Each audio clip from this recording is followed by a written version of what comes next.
The final one of August on a Friday night, ladies and gentlemen. Great to have your company wherever you're tuning in all around Australia or indeed the world. These are the platforms of the Gentleman Sim Racing Club. This is Disruptive Labs Friday Night Motorsport. Of course, we've got the main course coming up from the Milwaukee Mile a little bit later on, our GSRC Road to Indy series. But stepping up front and centre off the top tonight, a return to Great Britain, a return to sprint racing, a return to Snetterton, and a return to the GT1 Civil War. Hello, everybody. I'm Zach Caban. Joe Baldwin's here alongside me. We are 8 from 8. And if we go 9 from 9 next week, it'll only be Joe because I'm in orange. So watch this space with regards to who might be filling the vacancy left by me being out in the Colour City for some karting action next weekend when we get to this time next Friday night. Then it'll be the big grand final week. And, of course, when we get to grand final week, earlier start too because GT1 gets underway at 7:15 Eastern time. And then we have the 95-minute affair for the Indy cars from the Motor Speedway in Indianapolis, the 500-kilometre, which we're very much excited about. Third last round of the series, plenty to play for. There's the lay of the land tonight. We are on the full course, the Snetterton 300, and it's a little under 5 kilometres. Tricky track for these cars. One of the underrated circuits on the server. Joe and I were in agreement on that a little bit earlier on in the evening, but it'll produce some very interesting racing in the GT1 Civil War, particularly in race 2. Again, it's got that tight, narrow nature of most British circuits, and we're going to have an invert top 10 grid, so the guys are going to have to be making their way through the field. Come back to the circuit and service settings in just a moment, but firstly, championship points going into this round. Now, don't forget, throughout the course of the night, we'll update you on the updated standings of the Porsche Cup. The Formula V will also bring you up to date with regards to what's ahead for the final 2 weeks. There'll be a wheel spin as well with regards to what's coming up for MtnMen tomorrow night. But in the meantime, Andrew Dyson, one-way traffic at the moment. The advantage is 83 points on Adam Funslow, Brendan Grosh on 425. Thomas Sinner 411, Adam Lavis 408, and Richard Brookfield 398.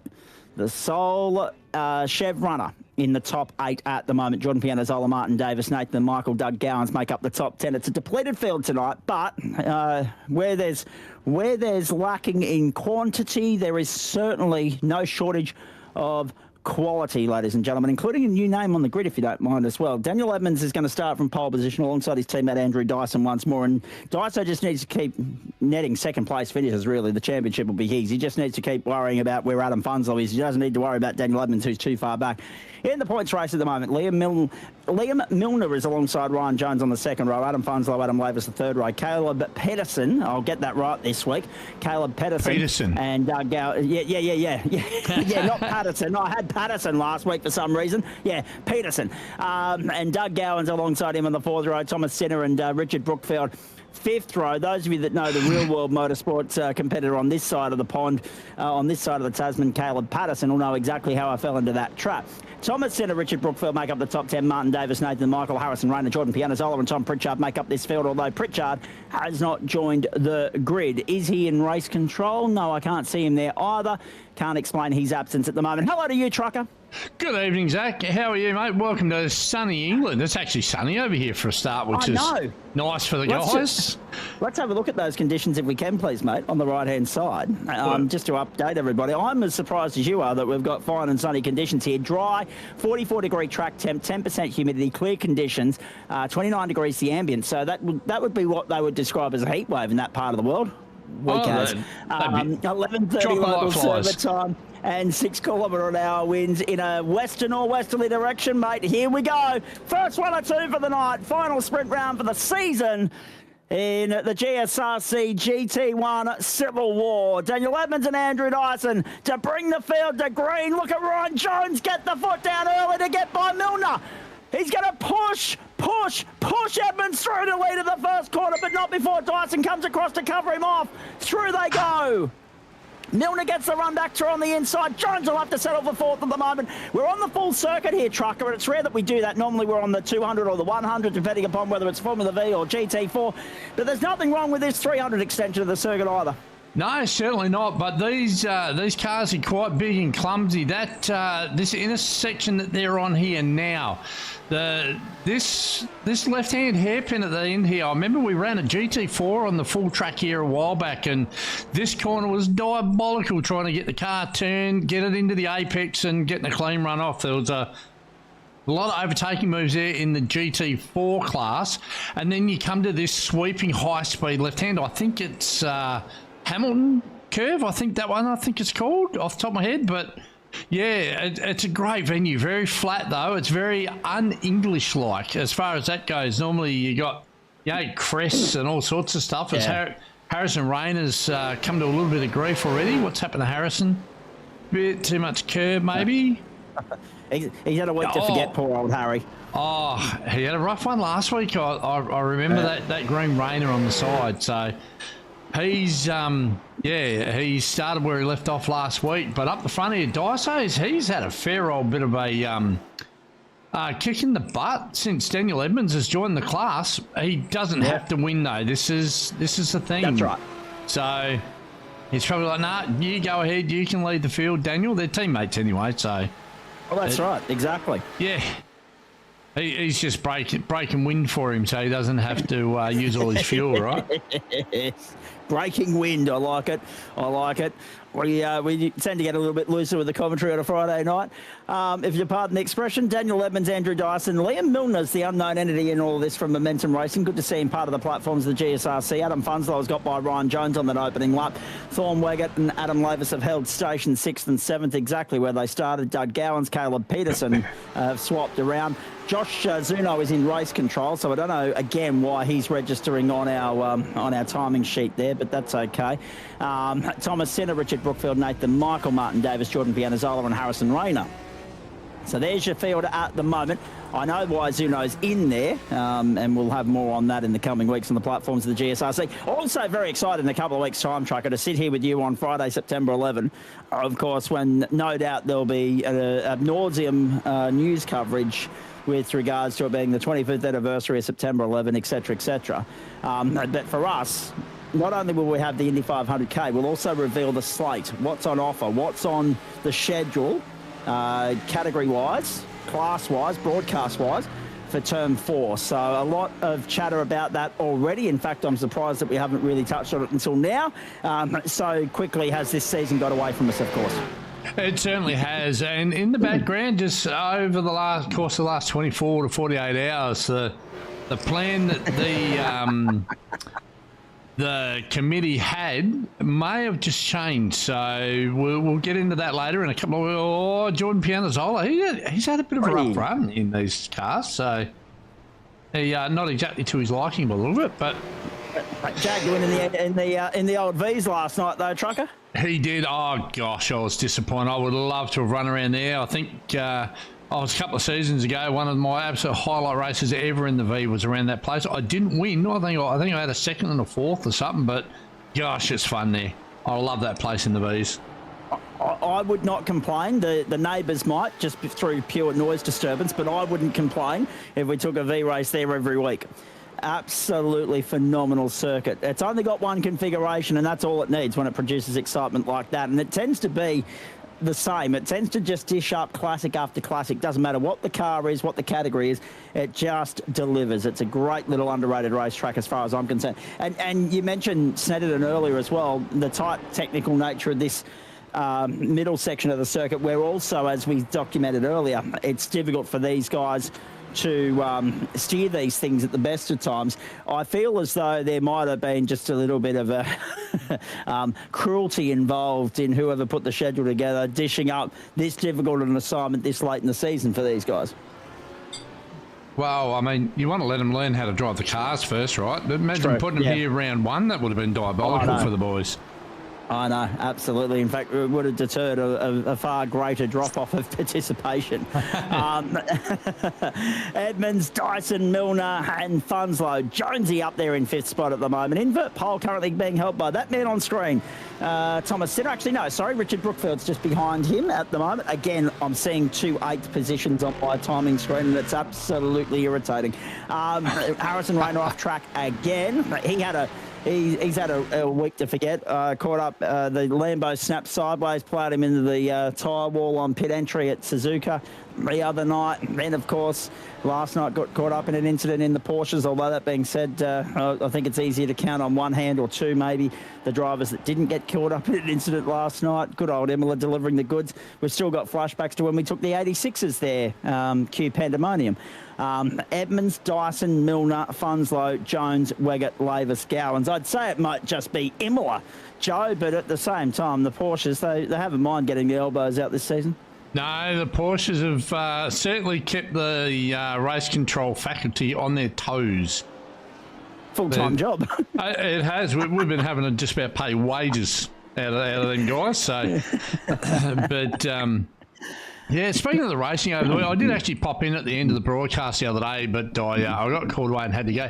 How bloody good was the GT4 racing the other night? Now, I don't know about anybody else, but me personally, probably personally for me, it was one of my best showings in the GT4. I ended up having a great battle with Maverick Benson for most of the race, and yeah, that's a cracking track Suzuka with the GT4s. It put on a pretty good show there the other night. I think you mean the BMW, don't you? That's what I meant, the BMW, sorry, not the GT4s. Yeah, it's like a GT4, just fun to drive. Yeah. Yes.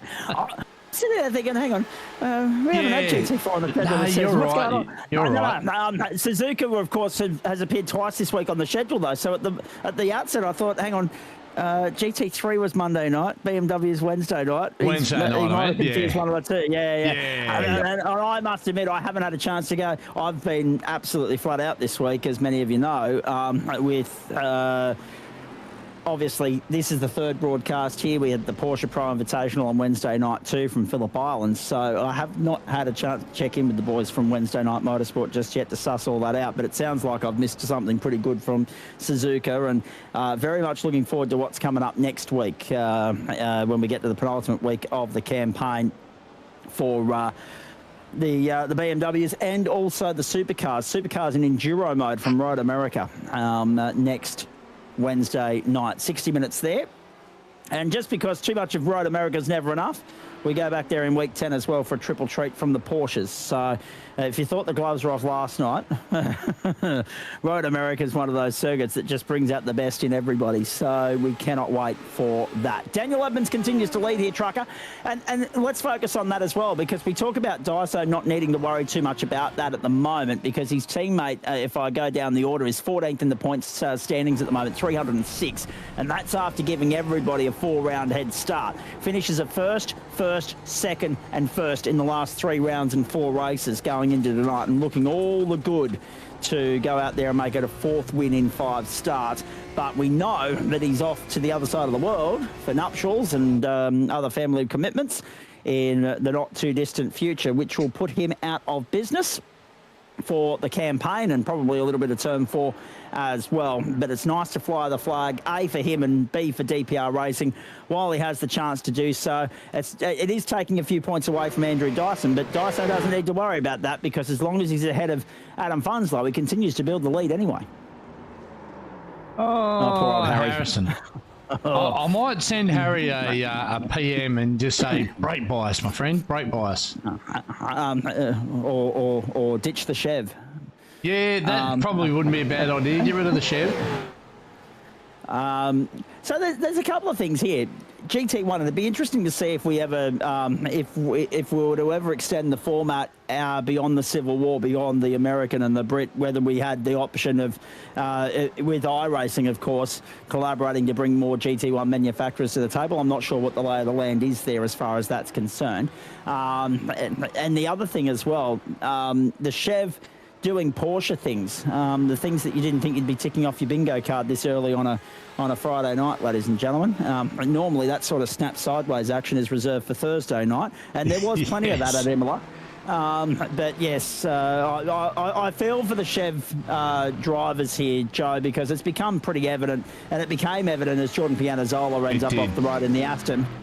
It became evident early in the season that they really, you can talk about parity wars and all that crap in supercars all you like, but here, in this 2 manufacturer show, they're on a hiding to nothing and have been from the start.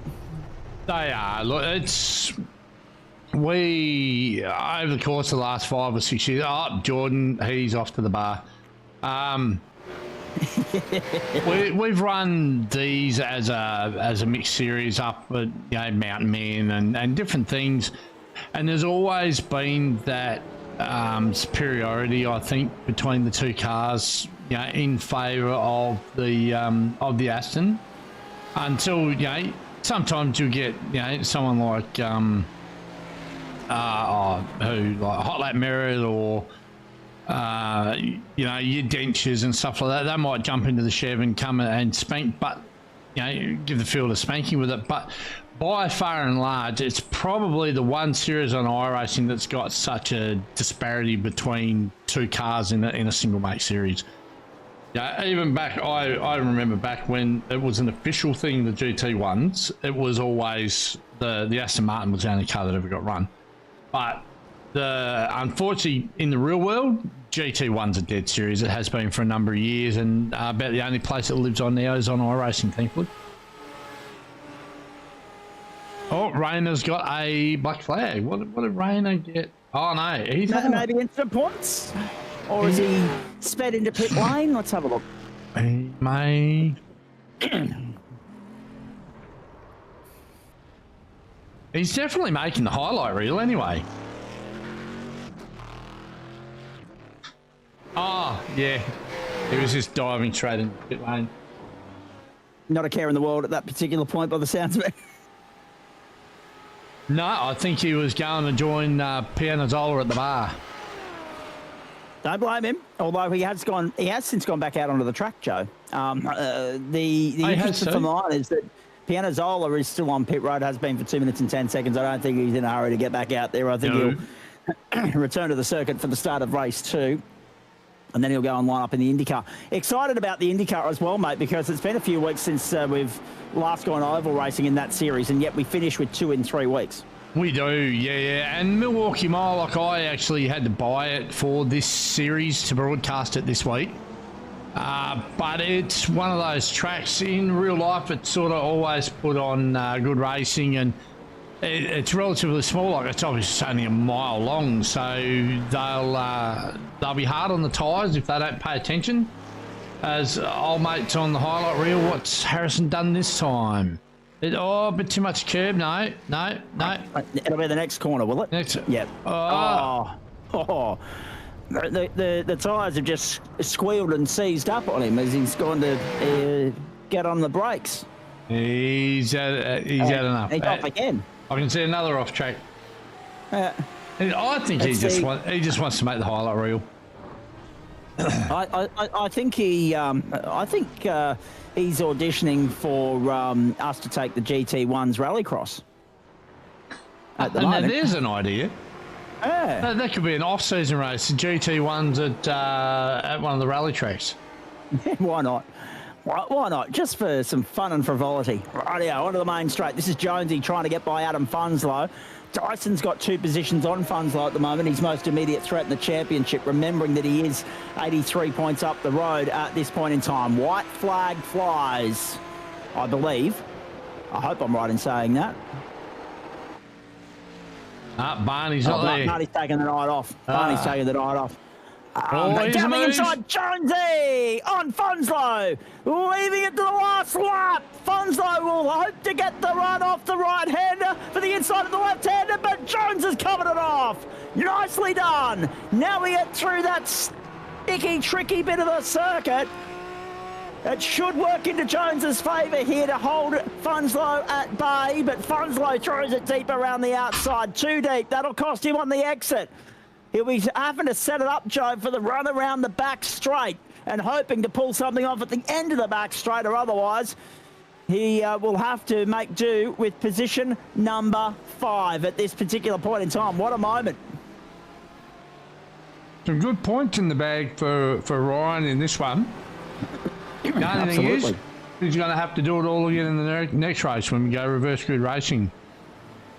Correct. Dougie Gowans, why has he got a yellow flag hanging over him? Slow down.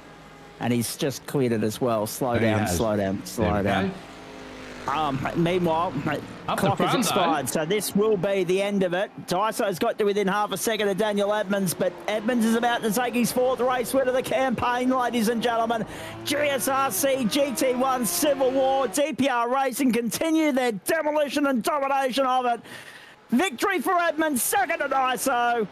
How good for them. Milner in for 3rd. Jonesy's going to hold off Funslow. That's key with regards to the championship, because remember, if Dyso gets to the final round and he's got enough points up his sleeve, he can wind the wick back a little bit and he's off the throttle when we go to Silverstone. Remember, Daytona Road next week. Disappointed to be missing that, quite frankly. Next Friday night's doubleheader is a magnificent doubleheader, ladies and gentlemen. Daytona for GT1 and Laguna Seca for the Indycar. So I'm disappointed to be missing both of those, but all for the greater good, out to do some karting commentary in Orange. And then, of course, we go to the Silverstone circuit in England for a 60-minute enduro to round out the campaign. Funslow 4th. 5th, I should say. Laver 6th, Gowan 7th, Sinner, Peterson, and Davis the top 10. Martin's, sorry, no. Hang on. I misread that. Brookfield's come home in position number 10. I do apologise. I'm not sure. I thought I saw Davis ahead of Brookfield on my timing screen, but it was playing silly buggers with me last night as well. So that's probably all that's happened there. Brookfield comes through in position number 10. Davis, Michael, Rayner, Pianazzola, and Pritchard was a non-starter. Let's go WBR. If we are on track, says Greg Heaney. Yes, you are, through Nathan Michael and Nathan Michael only. Johnny Merritt, of course, last night, Joe said, how rude of the football. I'm off barracking for the doggies at the MCG. I won't be able to race GT1. And I just said to John, there's another marvellous advertisement as to why we don't need wildcard round, because if we had no wildcard round, that fixture wouldn't be happening. You'd be able to race GT1. You can't be in 2 places at once, though. That's exactly right. And I mean, what's this, stick and ball sports, John? You got, come on, mate. Hopefully Johnny's enjoying himself at the MCG tonight, and hopefully Mr. Heaney is enjoying whatever he's up to this evening as well. Can't be too much if he's tuning in here halfway through the opening instalment of tonight's doubleheader. Indycar still to come. GT1 race 2 about to get underway, and let's have a look at that grid for you now. No warm-up between the two races here, the sprint and the feature, so we just go straight into race number 2, and Richard Brookfield will hold pole position from Caleb Peterson. 2nd row, Thomas Sinner and Dougie Gowans. 3rd row, Adam Lavis, Adam Funslow. 4th row, Ryan Jones and Liam Milner. 5th row, Andrew Dyson and Daniel Edmonds. Outside of that, I can't see Harrison Rayner taking to the start, but I can see that Martin Davis is out there, Nathan Michael, and also Jordan Pianazzola. So we're down to 13 already, Trucker. Down to 13. That's enough to make a race. So this is a little bit longer, 25-minute race, this one, I think. And a compulsory splash and dash within that as well, mate. So the pit lane will become a hub of activity at some point. We'll go around the grounds for you just while we wait.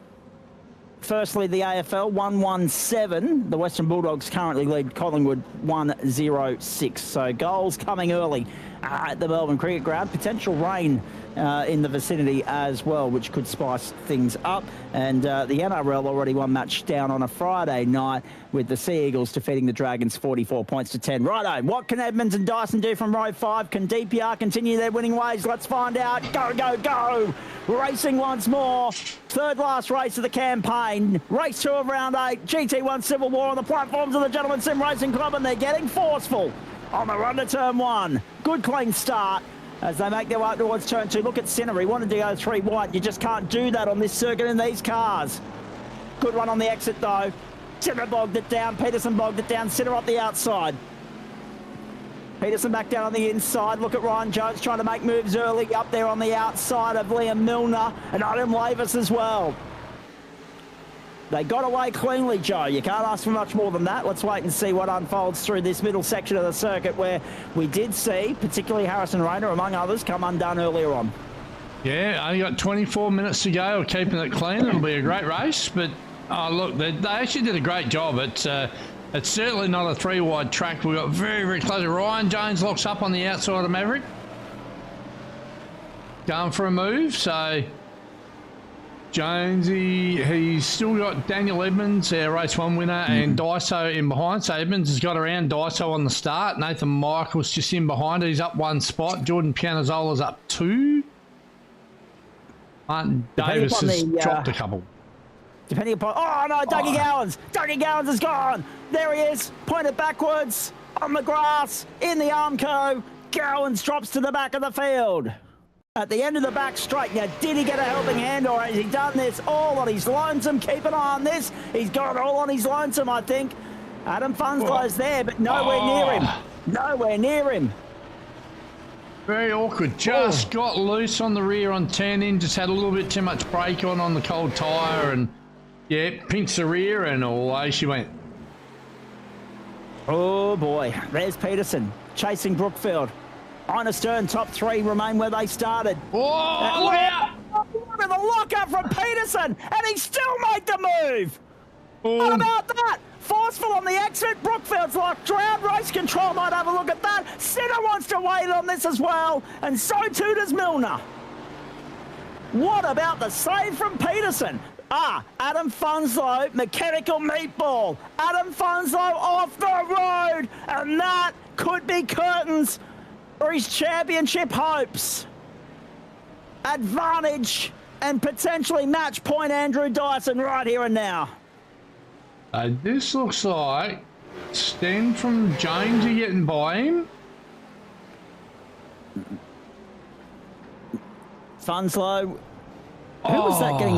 Lavis has clouded him. Yeah, who Milner. Was it Milner? No, Milner trying to get through. Might have been on Milner. The inside. Just give him a bit of a touch. I reckon damaged right front. And he's had to tow. Martin Davis is also at the back of that train, having come undone earlier in the piece. Gowans. Oh, Liam Milner was off the road. Milner's off the road now. Oh, dear. Back of the circuit. Here's we'll Milner. catch the grass. So this was the move. Yeah. And, so bang. he's got his right rear, and Mavs hit his right front. Yeah. So, and I think it's probably killed both of them. Potentially so. Although that being said, Milner continues on, Lavis continues on. Jonesy! Who was that? Yeah. Up the outside is Milner on Jones. What did these two do to ruffle one another's feathers? My goodness, have a look at that. And look who's there with him for support. Daniel Edmonds, his teammate. Down the inside. Not yet. He opens it up on the exit, though. Edmonds goes through. Edmonds goes through. Charges by Milner. Milner back down on the inside. Whoa, they made it work. Edmonds got away with it. There goes Daiso up the outside. You just feel as though Milner's a sitting duck at this particular point in time. Under enormous pressure. Oh, Daiso looking up and under on the exit. Watch that, Joe. Oh, that's why Daiso is one of the best in the business. He wasn't able to make it work on this occasion. But that's advantage Daniel Edmonds, because there's now a car between his teammate and him. Car number 2, which is Liam Milner, not Hayden Watson. Hayden Watson not here tonight. Liam Milner cops that 5-second penalty for the contact with Adam Funslow, which is terminal. Funslow remains on pit road. And he'll go a lap down if he's not careful. Tommy Sinner's doing a great job here tonight. This part of the circuit's so clumsy. Like you go under that. Oh, who was that? Nathan Michael, the Whiskey Business Racing. There you go. Just about to say, like, such a tricky part of the circuit there. Come down under this bridge, and you've got to brake, control the car, but yes, he ran wide, so didn't get enough speed out of it. He's very, very lucky he didn't center punch the car in front. Yeah, good on you, Greg. Nathan hung on to it. He did very well. It's probably one of the most technical, like, I mean, I might be stepping out of line, but I think that's probably one of the most technical corners on the service. Like, it's such a big braking zone, and then there's like a 80-degree left-hander at the end of it. Then you've got to like arrest another 50% of your car speed to make the apex to go onto the right. Milner's been off the road, Joe. Milner's been off the road. There he is. Uh-oh. That looks broken. And how did that happen? More to the point.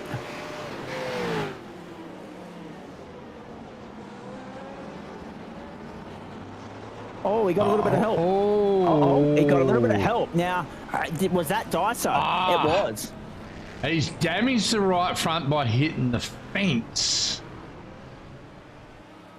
Was it Daiso that got into him, though? That's what I'm trying to work out. I think so.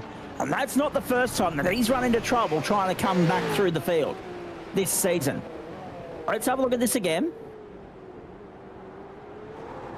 Bang. All right. You can hear the impact. But this. Bang. That's what's damaged the right front and made the car almost undrivable. So we'll be trying to limp that back to the lane, no doubt. And thankfully, Joe, we're 7 laps into the race. We're 4 laps into the race, 7 minutes into the race, 4 laps into the race. We should be in the window for these guys to stop and get home.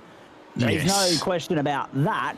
We're looking at probably 14 laps tops tonight, ladies and gentlemen. If we are lucky enough to get a 15th, it'll be based purely on the pace at the front of the field. But the pace isn't quite there at the moment. Adam Funslow, for not holding brakes, contact Adam Lavis, gets a warning as well. That's the impact, that's the clip that Lavis gave him on the way through, that he's getting whacked over the knuckles for. Yet Funslow's the one that's a lap down in all of that. So it's funny how that works sometimes, isn't it? Martin Davis into pit lane, Doug Gowans into pit lane at the end of lap 2. So Dougie's on his run home, 5.3 seconds. Davis 7.5. Still no stop Milner. No stop Milner. That's interesting. Yeah, based purely on the pace at the front of the field will determine whether or not we get a 15th lap here or not, folks. I'm leaning towards no.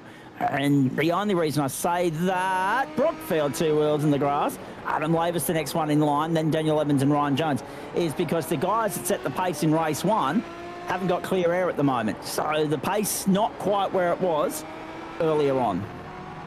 And quite a difficult circuit, like looking from the outside in, it's quite a difficult circuit to make passes on. Like good length straight, but quite, big move around the outside here. There's that tricky part I was saying, like that. I know it doesn't matter what car I'm in, I always find that very tricky. Actually, right from the end of that straight around onto the front straight, it's yeah, quite a technical. You know, a lot of big braking areas in corners. Get here, arrest the speed. Actually, this track's difficult from turn 1 to the last corner. There you go. Right, Lavis is in. Did well to pull it up, actually. I don't know how he didn't clout the Armco then. Very narrow pit lane entry for Adam Lavis. Milner is got a black flag. He's only just come into the pits. Okay, can we have a look at his pit lane entry then? And just see what that might be all about, Joe, because that's going to be a very long and painful stop and hold. That was live when we watched him come in. Yeah, let's have a look. Just to see whether it's incident points or something else. Down onto the main straight he comes. That looks fine to me. I'd say he's probably incident. Hang it's a strange one. 21.88 seconds later, he's back out. In fact, no, he's just parked up. He's just parked up. He said, I've had a gutful of that. I'm not copping that black flag. I'm out. He's literally tipped the bath water out of the bath.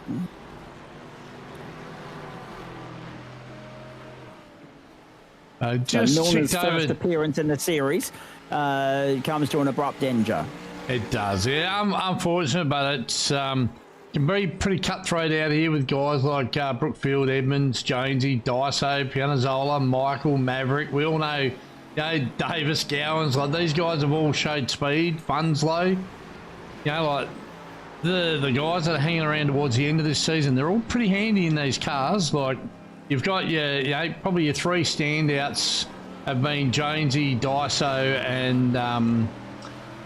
and Bunslow, obviously Edmonds as well, but he won't be here for the end of the series. But right through the field, none of them are plonkers. Not the guys that have been here and done every round anyway. So absolutely difficult series to sort of come in on the end of and stamp any authority on, unless your name is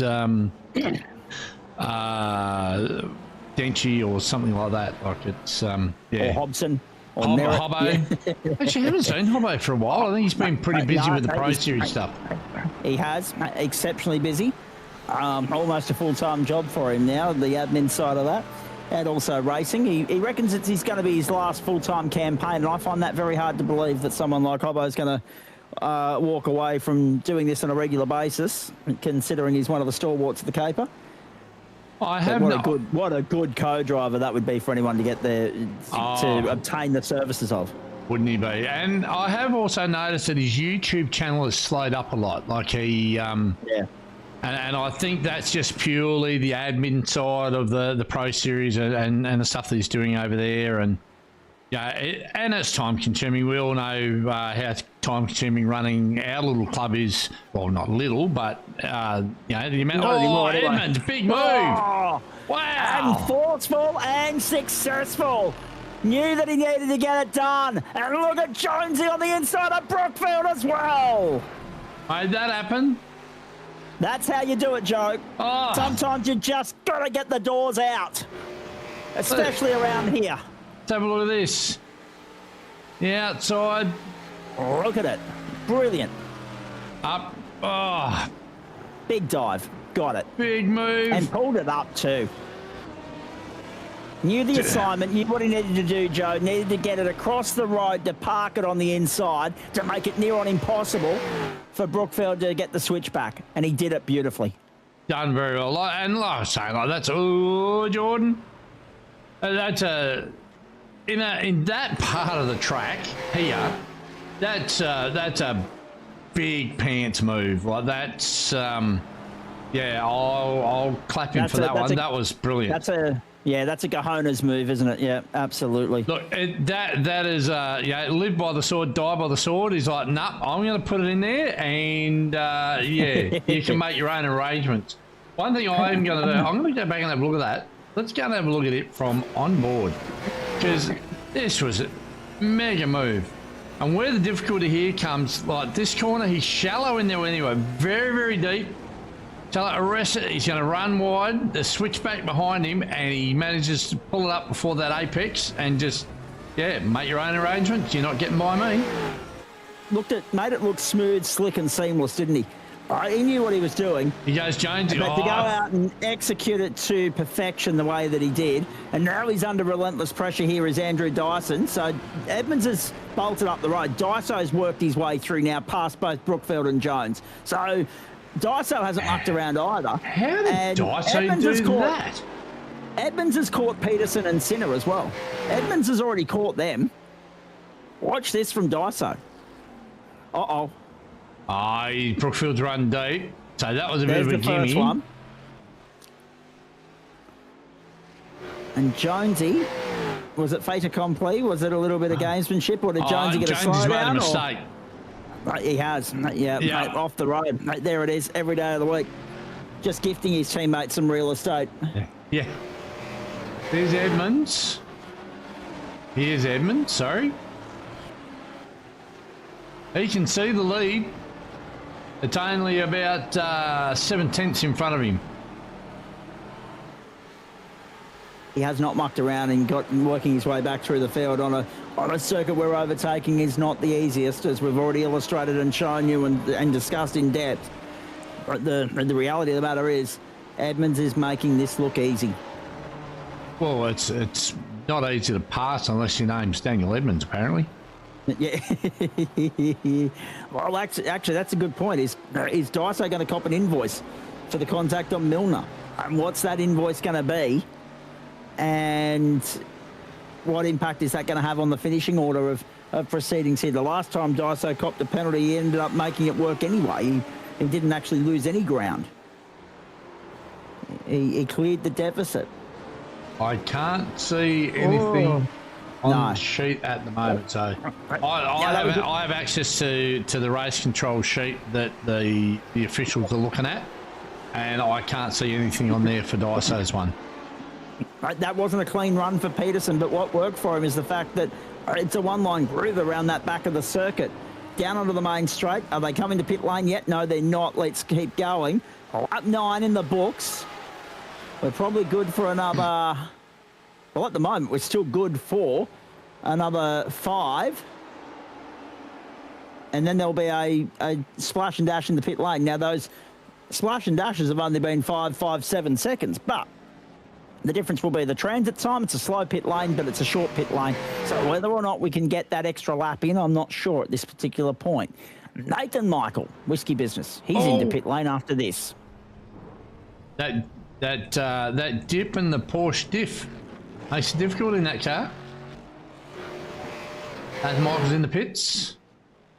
There he is.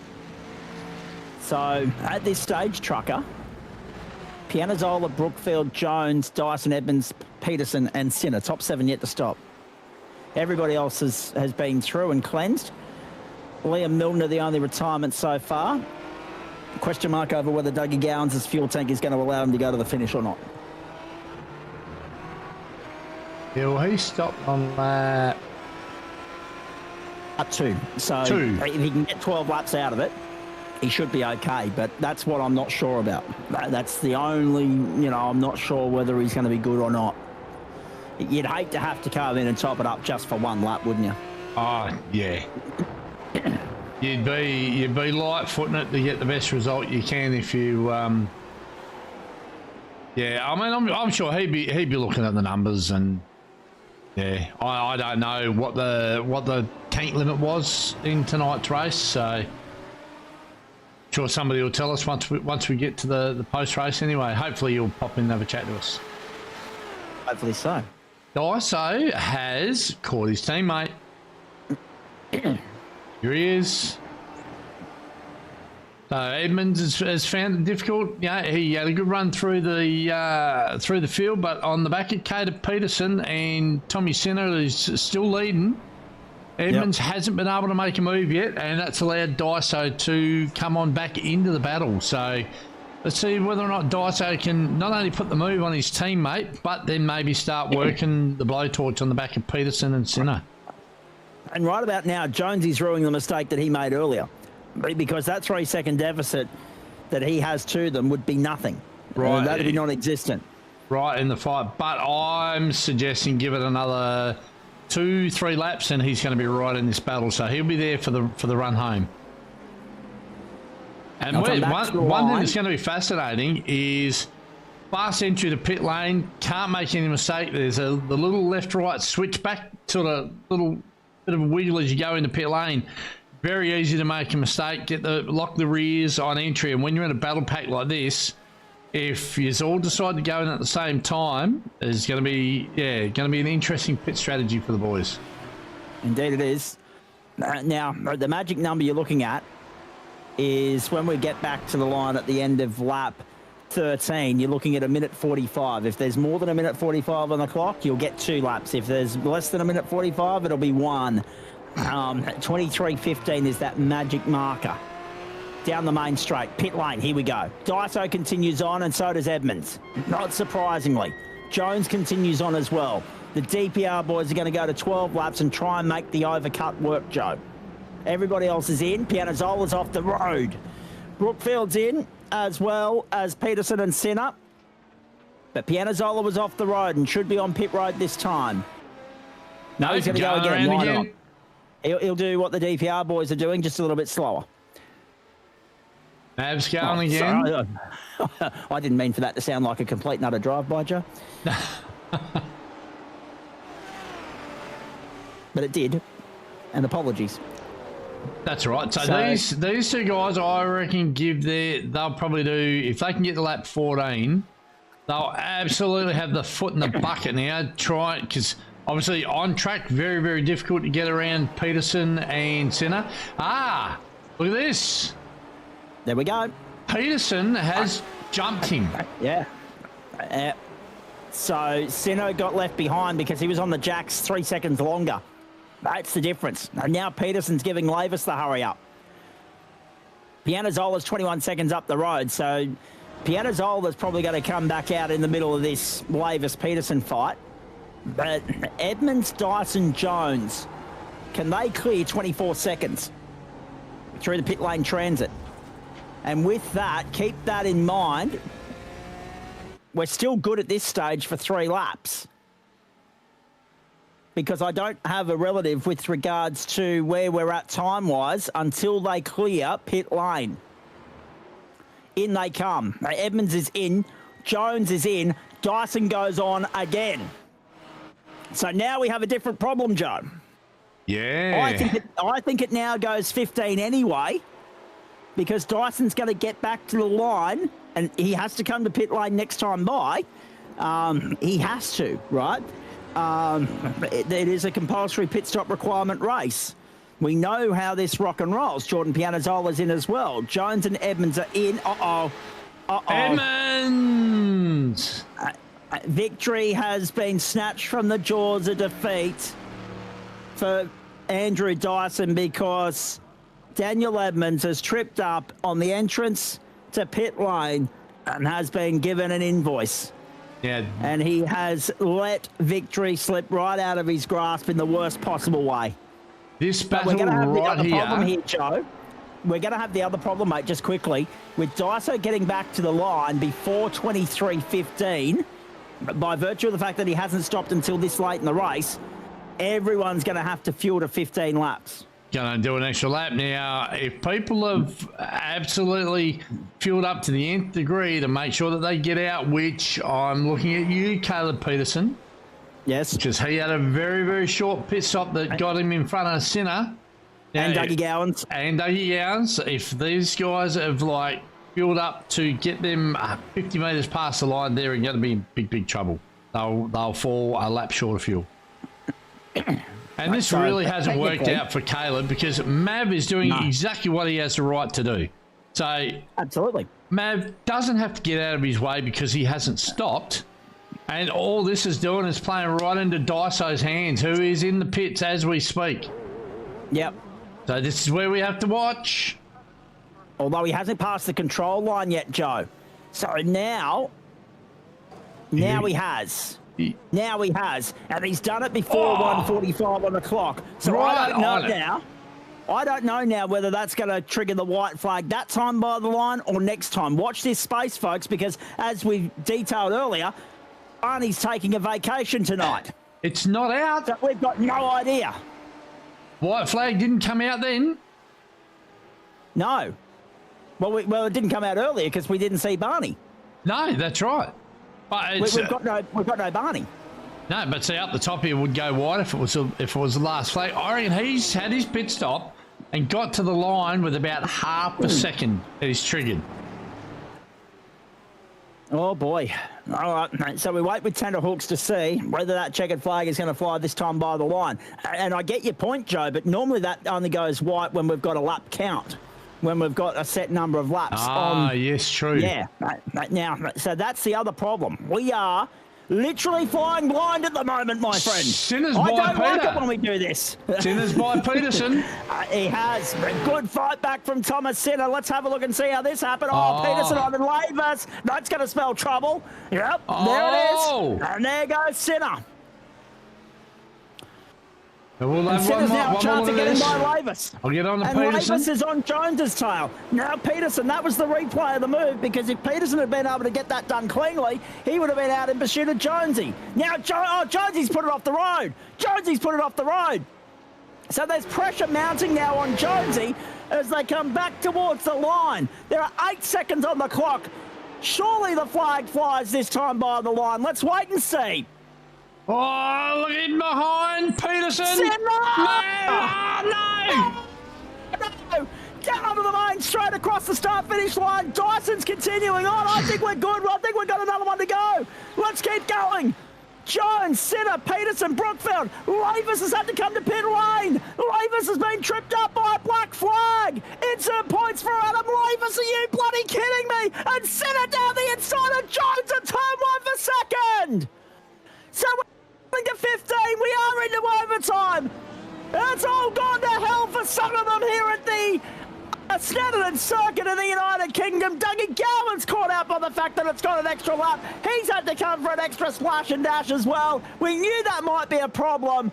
Daniel Edmonds, after a 44-second penalty, Joe Baldwin, has rejoined the race in 9th. What the hell? Oh, that's terrible. Poor Edmonds, that pit lane penalty. And now he's out of fuel. Oh, He's out of he's fuel. two. What the hell? Wow. Caleb Peterson's on for third. Sinner is on. Oh, checkered flag is actually flying by the looks of this. So it'll be interesting to see. Does anyone actually know? I've got no idea at this particular point. Funslow's had to come back for a splash and dash. So the checkered flag is going to fly, but it doesn't. As you can see, Barney's not there. And Daiso's carrying on as though the race is still going on. Our timing screen's carrying on as though the race is still going on. Is it still going on or no? I don't know. Funslow's had to come back to pit lane. Edmonds came back via the tow rope. Nathan Michaels parked up at the end of lap 12. Liam Milner's parked up at the end of lap 5. And Daiso now will finally see the checkered flag 2 minutes after the fact at Snetterton. Wow. And DPR sweep the night once more. But not in the way they would have expected. Thomas Sinner, what a drive that was. Up in a second. Caleb Peterson, Richard Brookfield, and Adam Lavis. And Lavis had to do that after a drive-through and still got fifth. And how rare does he get tripped up on incident points? That's the sort of night we've had. Martin Davis in for six. No, Lavis is leaving to the line. Martin Davis snatches fifth on the line. Then Lavis, then Pianazola, then Dougie Gowans, and then Ryan Jones. Adam Funslow. Actually, Jonesy's not going to make it home. Jonesy's parked up around the circuit somewhere. He's pulled up. He's out of juice. He's limping. He's done. Jonesy's not going to make it to the line either, nor is Daniel Edmonds. Nathan Michael didn't make it home, but he's going to get classified on 75% at 12 laps, I think. Liam Milner. I have got a funny feeling that there's going to be penalty here for Sinner. I think so too. I tell you what. And Peterson also helped. I don't know if he will actually have an invoice for that one. He was definitely inside in the braking zone. Hey, let's. So he's got. That's a big dive. He's right there, though. You're right. Yeah, he had to overlap. Oh gosh, I'm going to leave that one to the bosses. And more to the point, right? So there's a couple of things to take apart, pick apart from all of this, and we can spend the rest of the night doing this, by the way. Firstly, what in Christ's name just happened? Secondly, there are the results on the screen for you, and that goes to show you that everybody's being tripped up by that going an extra lap. And Daniel Edmonds, who's just joined us in Central Commentary, has no one to blame but his teammate, because if his teammate had gone in on the same lap that he and Jonesy did, right, we wouldn't be in this mess because the white flag would have flown a lap earlier than it did. Unbelievable drama. Now, all of a sudden, Thomas Sinner looks like a bloody genius, Joe, because he gave Caleb Peterson a 3-second head start on pit lane and ended up having a lap extra, and that ended up being of great benefit to him. Dougie Gowans, of course, had damage early on in the piece. He had to stop twice. Adam Lavis cut the drive-through. Who else? Funslow had to stop twice. Jonesy couldn't make it home. What on earth have we just witnessed? My goodness gracious me. I can Jonesy's tell on his you. way in. Daniel Edmonds, Andrew Dyson are here as well. Go for it, Trucker. I did not have that finish on my bingo card. I want people to come in and please explain, because that was yeah, Daiso, you didn't get to see any of that, mate. It was all going on in the rearview mirror. Your teammate there, he ran out of juice. He's probably cursing you. It's Tommy Sinner, Peterson and Maverick got into it. It was a bit of a boxing match there for the last couple of laps. I can confirm, I didn't see much, but I heard all about it.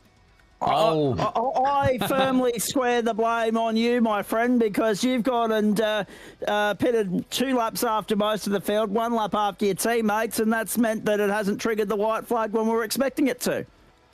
And it wasn't until I was about halfway through that lap that I pitted that Ryan decided to explain to me what was going on. I'm like, oh, I didn't know that. Oh, you didn't realise it was a compulsory pit stop? Oh, no, I knew it was a compulsory pit stop, and I had to pit to make it. But, right, that's right. Ah. Yeah.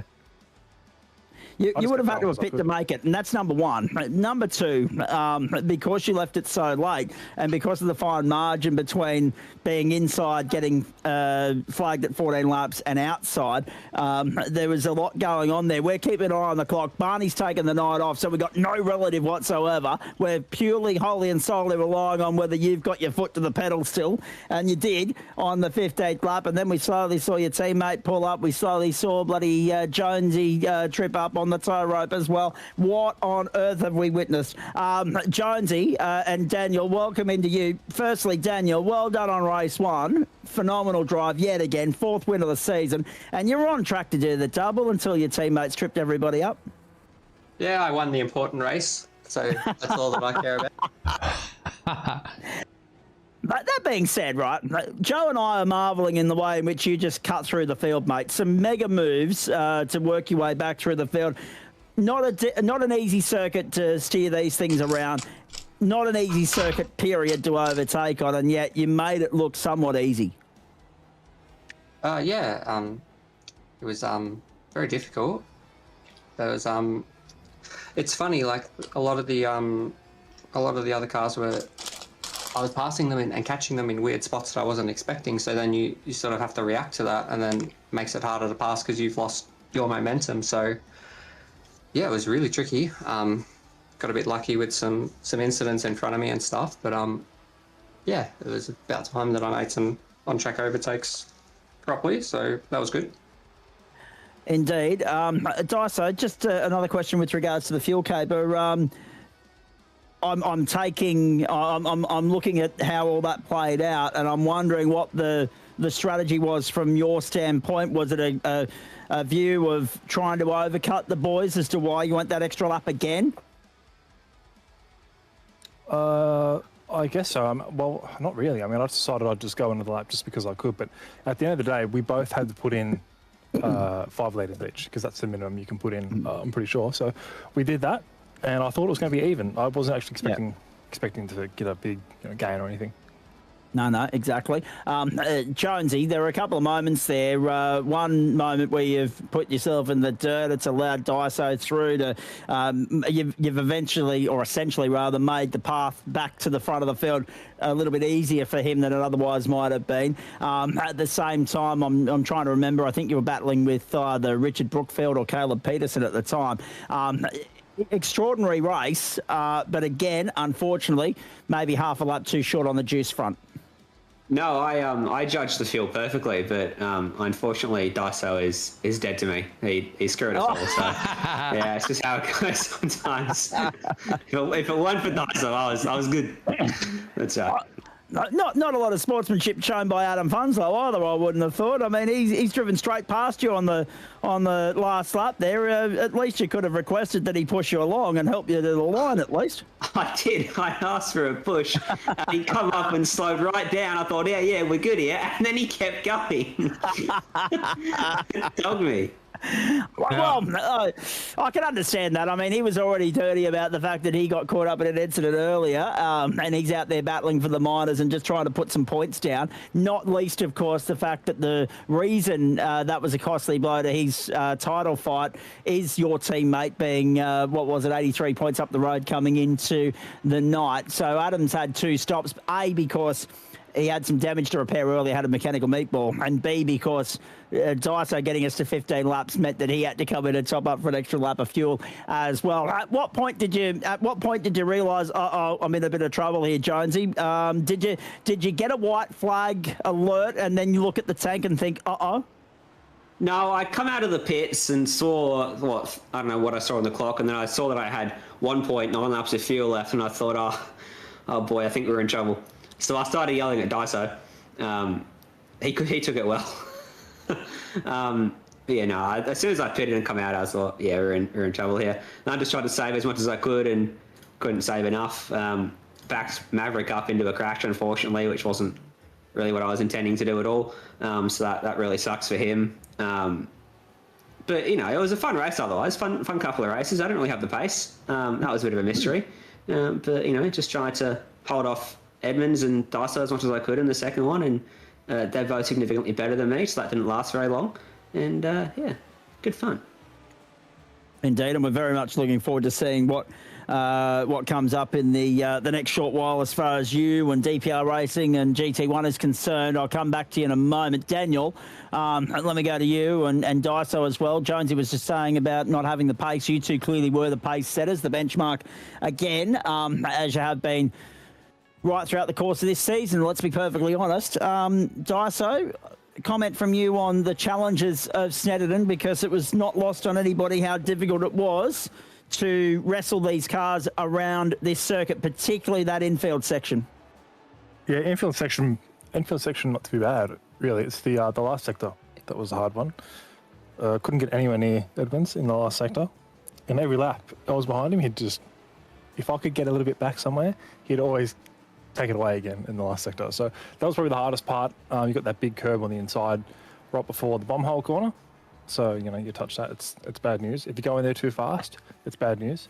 Yeah. Hey, Daiso. Pretty tough. What's up? I've got something to show you, and I want to throw the question over to Daniel when we watch this. Just keep your eye on this move from Daniel on lap 7. Wild stuff. Yep. In that section that you're talking about. Watch this. Watch this move. This Commitment blew plus. us away.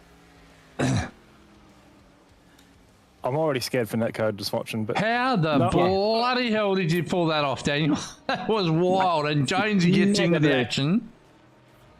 A little bit of a touch there, but absolute pass of the night. Like that's, and I even said that I'd have to have a tip of the hat for that move there by Daniel. How the hell did you manage to pull that one off? A, not die, and B, pull Jonesy through with you. And Daiso, your comment on the pass that you just seen, because from here that was pretty wild. Yeah, I can. Go, Dan. Yes, What's yours, Daniel? I'm having dramas here, but we're all good. Yeah, he got a bad run off. Oh, he is having dramas. I he's can having- see that.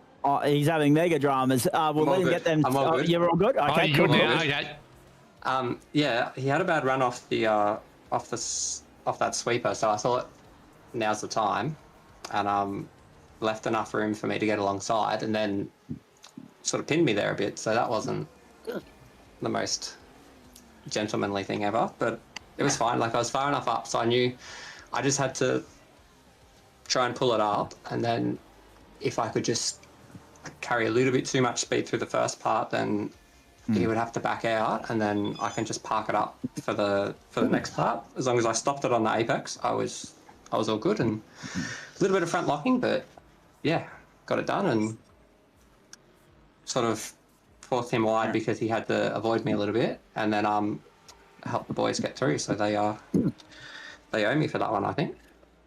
Probably. So, Joe wanted to get your comment on the actual move and what you made of it. I mean, I saw two cars all the way down the left-hand side and thought this is going to be a crash. Then I saw a bushfire and somehow everyone came out the other side. I think Jonesy probably had the best hot seat. That was right in front of you, Jonesy. That Yeah. must have got your attention. I thought I was getting in 2 spots out of that. It's a shame. I did say, can you help me out a bit, please, Edmonds? Because otherwise I'm going to be stuck behind for 12 laps. So glad it worked out in our favour. And that's the point as well, mate, because we saw Daniel have the same issue when he got up to the pointy end of the field, and Caleb Peterson's just jumped into the booth, and Thomas Sinner's here as well. The boys didn't make it easy for you to get by them, Daniel, when you got to third. Was the plan to rely on strategy and overcut? Because really, we were starting to get a little bit sweaty when we saw that Daiso was reeling you in as though time was standing still, purely because you hadn't found a way through first and second yet. They didn't actually give you a chance. Yeah, I mean, I didn't really have any strong opportunities. They were a bit slower than me through that last corner, but because they were, I was sort of later on the accelerator myself, so I wasn't getting that run that I was usually getting. So then I was slower as well, and you obviously it's so hard to pass. So it's just better to sit behind them and try and fuel save a bit, try to get back to Daiso's number. I mean, it didn't really matter in the end because I missed my pit limiter button, so whatever. But yeah, it was I think when I couldn't get past them straight away, I just had to revert to try and fuel save. I'm just wanting to note to everybody at home, it's 8:32 Eastern Standard Time, 6:32 on the West Coast, 10:32 in New Zealand. Caleb Peterson's jumped in here, but you're also focusing on the IndyCar, mate. So if you want to focus on that, we're happy to have a chat with you and cover both bases, GT1 and IndyCar, when IndyCar's done. Don't let us distract you from trying to put a number down at Milwaukee. But welcome to the platforms of the GSRC. Well done on the result in race 2. Particularly. A couple of hairy moments in all of that, but you managed to survive. Yeah, I mean, I'm still trying to get used to the car. Apologies, I'm a bit slow. I'm currently practicing for Indy. But yeah, I brought the car just before the race last week to be teammates with Dylan. But unfortunately, he couldn't make it tonight as he's practicing for a Supercars Enduro in the weekend. And I couldn't find a setup for this track, so I had to fix or adjust a Donington one for the night. You mentioned supercar enduros, those pesky things. Jonesy knows all too well about those. You must be glad that enduro season's over, my friend. Or have we got Jonesy, or is he gone? What was it? No, there is. You must be glad that your enduro season's over with the supercars. Not really. It's finally gelled and now it's over. So, I've got to wait 12 months. Yeah, glad that stressful period's behind me. Any comment on the Porsches from Wednesday night or not? Wishing I didn't get taken out. I finally had genuine top 10 pace and I couldn't use it. So, a bit of a shame, but it was good fun. Nature of the beast for that season. Crashed less than everyone else is going well. Exactly right. Geez, there's been some moments in that Porsche Cup Series, no doubt about that. Caleb, the challenge of jumping between a GT1 and an IndyCar, not an easy one. I don't envy you. No, it's not particularly easy, especially when we're going to an oval this week. So I have to see how it goes. But I haven't done many oval races in the IndyCar yet, but I'm looking forward to it. So you're a bit wet behind the ears with regards to ovals. Any reason for that? No, I've mostly done ovals in the Truck Series or the O'Reilly Series. There hasn't really been many official series, or many series go official by the time that I'm getting on. Very nicely done. Yeah. Hey, talk to me about the IndyCar a little bit later on. We'll let you concentrate on that because we're running out of time here with our GT1 post-race show, mate. But we'll touch base and we'll cover more GT1 detail with you a little bit later on, and we'll recap IndyCar as well. So make sure you come back and say good day to us after the IndyCar. Yes, thanks, lads. Thank you very much to Caleb Peterson. We know how tight for time we are at the moment. Reminder, ladies and gentlemen, wheel spin coming up later on. So too, points recap for Porsche Cup and Formula V. So too, of course, points updates for IndyCar and GT1 once Adam Lavis has crunched the numbers a little bit later on tonight. Thomas Sinner, good evening to you. Geez, that looked like fun. Yeah, it was a bit of fun. Look, I think I'm a bit new around here. I don't really know what to say, but hello. I was going to say, we've seen you pop it up in a couple of different servers, mate, but how are you finding the wrestle of the GT1? Because, I mean, obviously, there's a big disparity. It's been well documented. Daiso did it beautifully for us a couple of weeks ago. Big disparity between the Aston Martin and the Chev out there.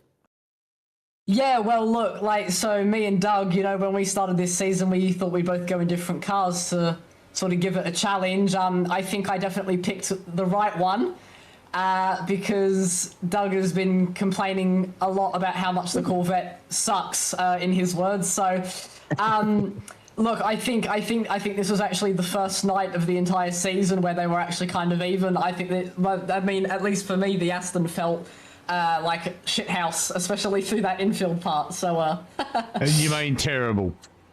Yeah. Yes, sorry. Thank you. A little bit inadequate. That's all good and well. No, we'll just remind everybody that yes, the old S-bombs do drop out occasionally, but they usually come after 10 o'clock, and usually on a Thursday night. But that's another story. Hey, Tom, are you jumping in the IndyCar as well? Can't say I will be tonight. I know I'm only young, but I struggle to do 2 races in one evening. It's a bit too much on my little brain. So I like to limit myself to one event per evening. But if there's ever a week where I'm not doing the GT1s, then 100% I'll jump in. It's a car I do quite actually enjoy. I just don't have much experience in. I've only ever done like one official in them, so. How old are you, Tommy? Obviously, you're fairly new to the club, and quite often we get to know a lot of the drivers over time and whatnot. You just stated that you're a little bit younger probably than your average bear. How old are you as part of the club? And look, we've had members as young as 13, 14 years old before, so you won't be too far out of the ballpark. But what sort of age are you looking at there, Tommy?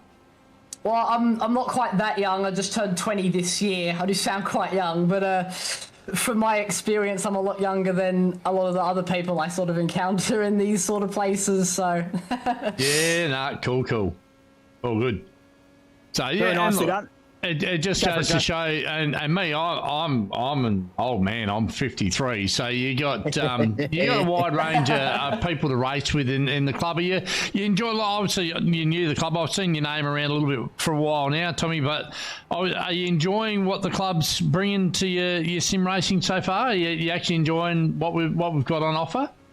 Yeah, 100%. Look, like, you know, as much as anybody else, I just like racing. You know, I sit down at the computer.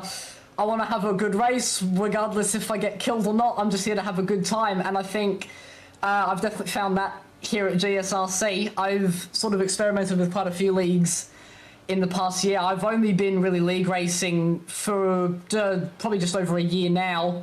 And I was just doing officials before that. So I've sort of bounced around. But, you know, like I said, I'm here for a good time, regardless of the results. And I've been having a great time, personally. I think it's been a blast. I was going to say, if ever you're going to jump out of GT1 and try the Indycar for a night, make it a fortnight's time, because that's the Indy 500k on the platforms of the GSRC, Tommy. Well, now you have certainly piqued my interest. There we go. Trucker, you were going to say? Oh yeah, no, I was going to say, make sure you hang around and get involved with them ones, because it's a lot of fun. So especially 2 weeks from now, getting around Indy, just make sure you pull your pants up, because the place is fast.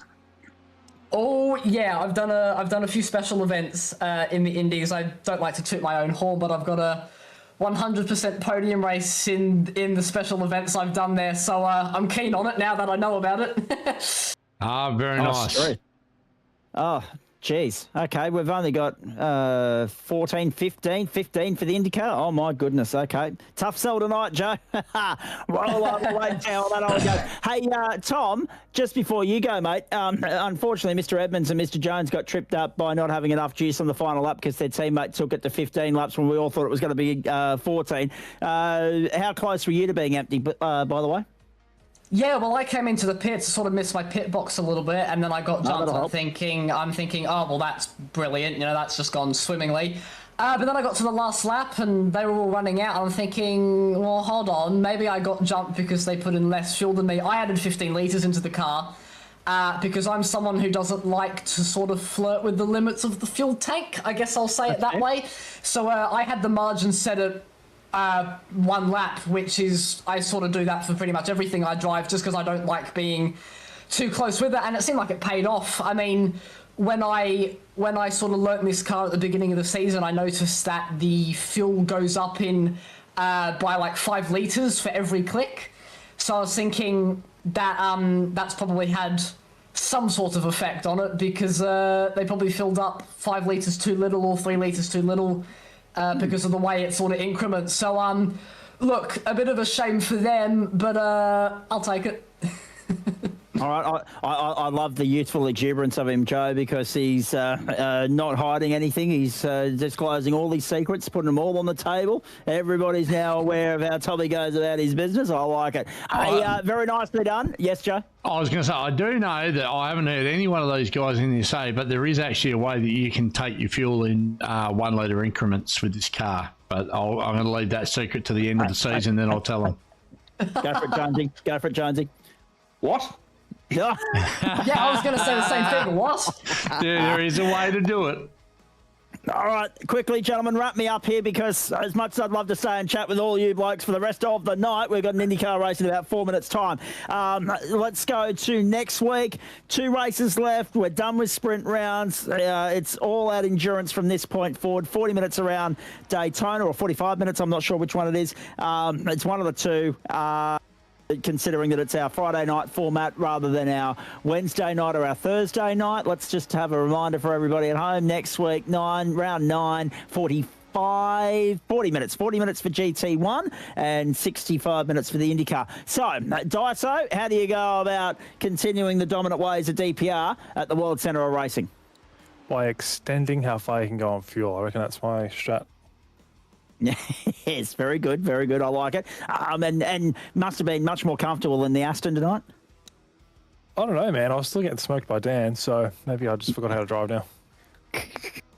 Oh, dear. Hey, Mr. Edmonds, when's the last time we see you on the grid, please? Right now. So Daiso Right now, that's it. Daiso ruined my arms. Ruined your swan song.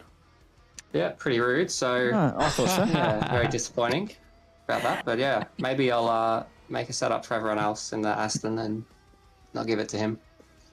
4 race wins and 1 defeat courtesy of a dry, coughing, spluttering fuel tank. Not a bad sort of run from you. It's been fun while it lasted, mate. We wish you all the best with your international travels and the nuptials and everything else that entails, mate. You're a great asset to the club. We love watching what you do when you're out there on the black stuff. We can't wait to have you back once all that's taken care of. Who would you like to thank before I let you go? Yeah, I'd like to thank the vast majority of DPR, not quite everyone. No, it's always good to have a race. Very shady over at Dan's place. Yeah, I was going to say you can feel the temperature rising in the room, can't you, Joe? You can. Oh dear. Keep going, Dan. I'd just like to thank everyone at DPR, High Performance Media, especially since they are in chat right now, so we have to say them first. Good boy.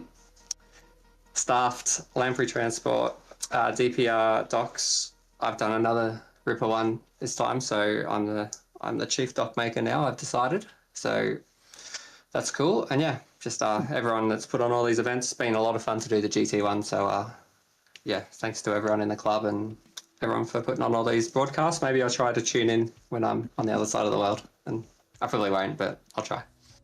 All right, very nicely done. Thank you, Andrew Dyson. Who would you like to thank, please? I'm going to leave it to Ryan Jones to take care of it. He can thank himself for being on the side of the card tonight. But thanks to all you guys putting on the broadcast and everything, and all the folks at the club who make it happen. Appreciate it. Very nicely done, Jonesy. As you do your thank yous, might also give me some thoughts on the World Centre of Racing, which is the next stop for GT1, please. Yeah, a truck I know. I know Snetterton, but a truck I've driven multiple times in a year. So yeah, might go a little bit better there. I'm looking forward to that. 40 minutes, not as exciting, but yeah, whatever. Evan, thanked all the Swanos, but obviously High Performance Media are so great. They're the greatest media business in Australian motorsport. And big shout out Evans and Daiso for the racing, even though we talk shit about Daiso making us run out of fuel. Always good to go up against a benchmark operator, and Evans as well. And Thomas and all the other boys having a good race. It was good, clean fun. No, cheers, man. It was very fun. Very nicely done. Who would you like to thank, please, Mr. Sinner? And will we see you for the World Centre of Racing next week, Daytona? Oh, you 100% will. I'll make it quick. Who do I like to thank? God, I'm blanking. I'd like to thank SLM. I'd like to thank the SLM Painting guys. That's Matt's company who owns our team. If it wasn't for them, the team wouldn't exist. Our other sponsor is Sudspeed. Thank you to those guys. And then thank you to everybody on the team. I know not everybody on the team, they partake in this series, but they're all still a bunch of very cool, very nice people anyway. So thank you to a lot of them, because they make me as good as I can be, even if I'm not always up at the pointy end of the field. So thank you, all of you guys, if you are watching. Very nicely done, mate. Thank you for that. Go well. Enjoy the rest of your night. We'll see you on grid next week. Cheers, fellas. Have a good one, and it was very nice meeting all of you. Thank you, Tom. Virtually, of course. Anytime. Virtually, of course. Virtually. You're welcome back anytime. Well, I'm hoping I'll be back. I'm sure you will be. Well done on the second race result as well tonight. Would love to actually at a later point in time pick yours and Caleb's brain about what the hell happened with our mate Adam Lavis there at the final corner as well. But we're out of time because we've got Indycar lining up on the grid right now. Caleb, I forgot to plug my own leg. Yeah, no, come back after the race. Come back after the race and do that. I know you guys are busy this weekend. We'll give you all the airtime you want. Milwaukee Mile, West Dallas, Wisconsin, ladies and gentlemen. Second oval of the season. Disruptive Labs Road to Indy Series on the platforms of the Gentleman Sim Racing Club. No bloody intermission tonight, Joe Baldwin. No time to catch our breath. Cars lining up on the grid here, ready to rock and roll. 1 mile long, 1.609 kilometres. You know the drill here. And we've got a magnificent 65 minutes worth of Indycar racing ahead of us. Let's have a look at the track and weather settings. 2 o'clock local server time in the afternoon. They do daylight saving. Hello, Queensland. 16 kilometre an hour winds in a westerly to southwesterly direction. 25 degrees the ambient. 29 on track, 51% humidity, overcast conditions. But so far, thankfully, because it's an oval, it is dry. Championship points. Ethan Morris. Here we go. I'll get there. There we go. Ethan Morris, then Daylight. 96 the margin over Tom Donoghue, then Stephen Bull on 443, Angus Milne 425, Luke Page 419, 411 for Adam Lavis, 390 for Jordan Pianazzola, 388 for Martin Davis, 355 for Joe De La Rosa and 346 for Greg Heaney. So 204 points covers the top 10 at the moment in the IndyCar series here on the platforms of the Gentleman Sim Racing Club. Round the grounds first time tonight. Western Bulldogs 7.5.47 lead, Collingwood 5.2.32, 3 minutes left in the first half of football there in the first wildcard semi-final. Panthers 6 lead, Bulldogs 4 at half-time in round 26 of 27 in the NRL as well. Grid here looks like this. Angus Milne and Ethan Morris on the front row. Oi! Hey. Ethan's not on pole. What the hell? The surprises of the night just keep coming our way, Trugger.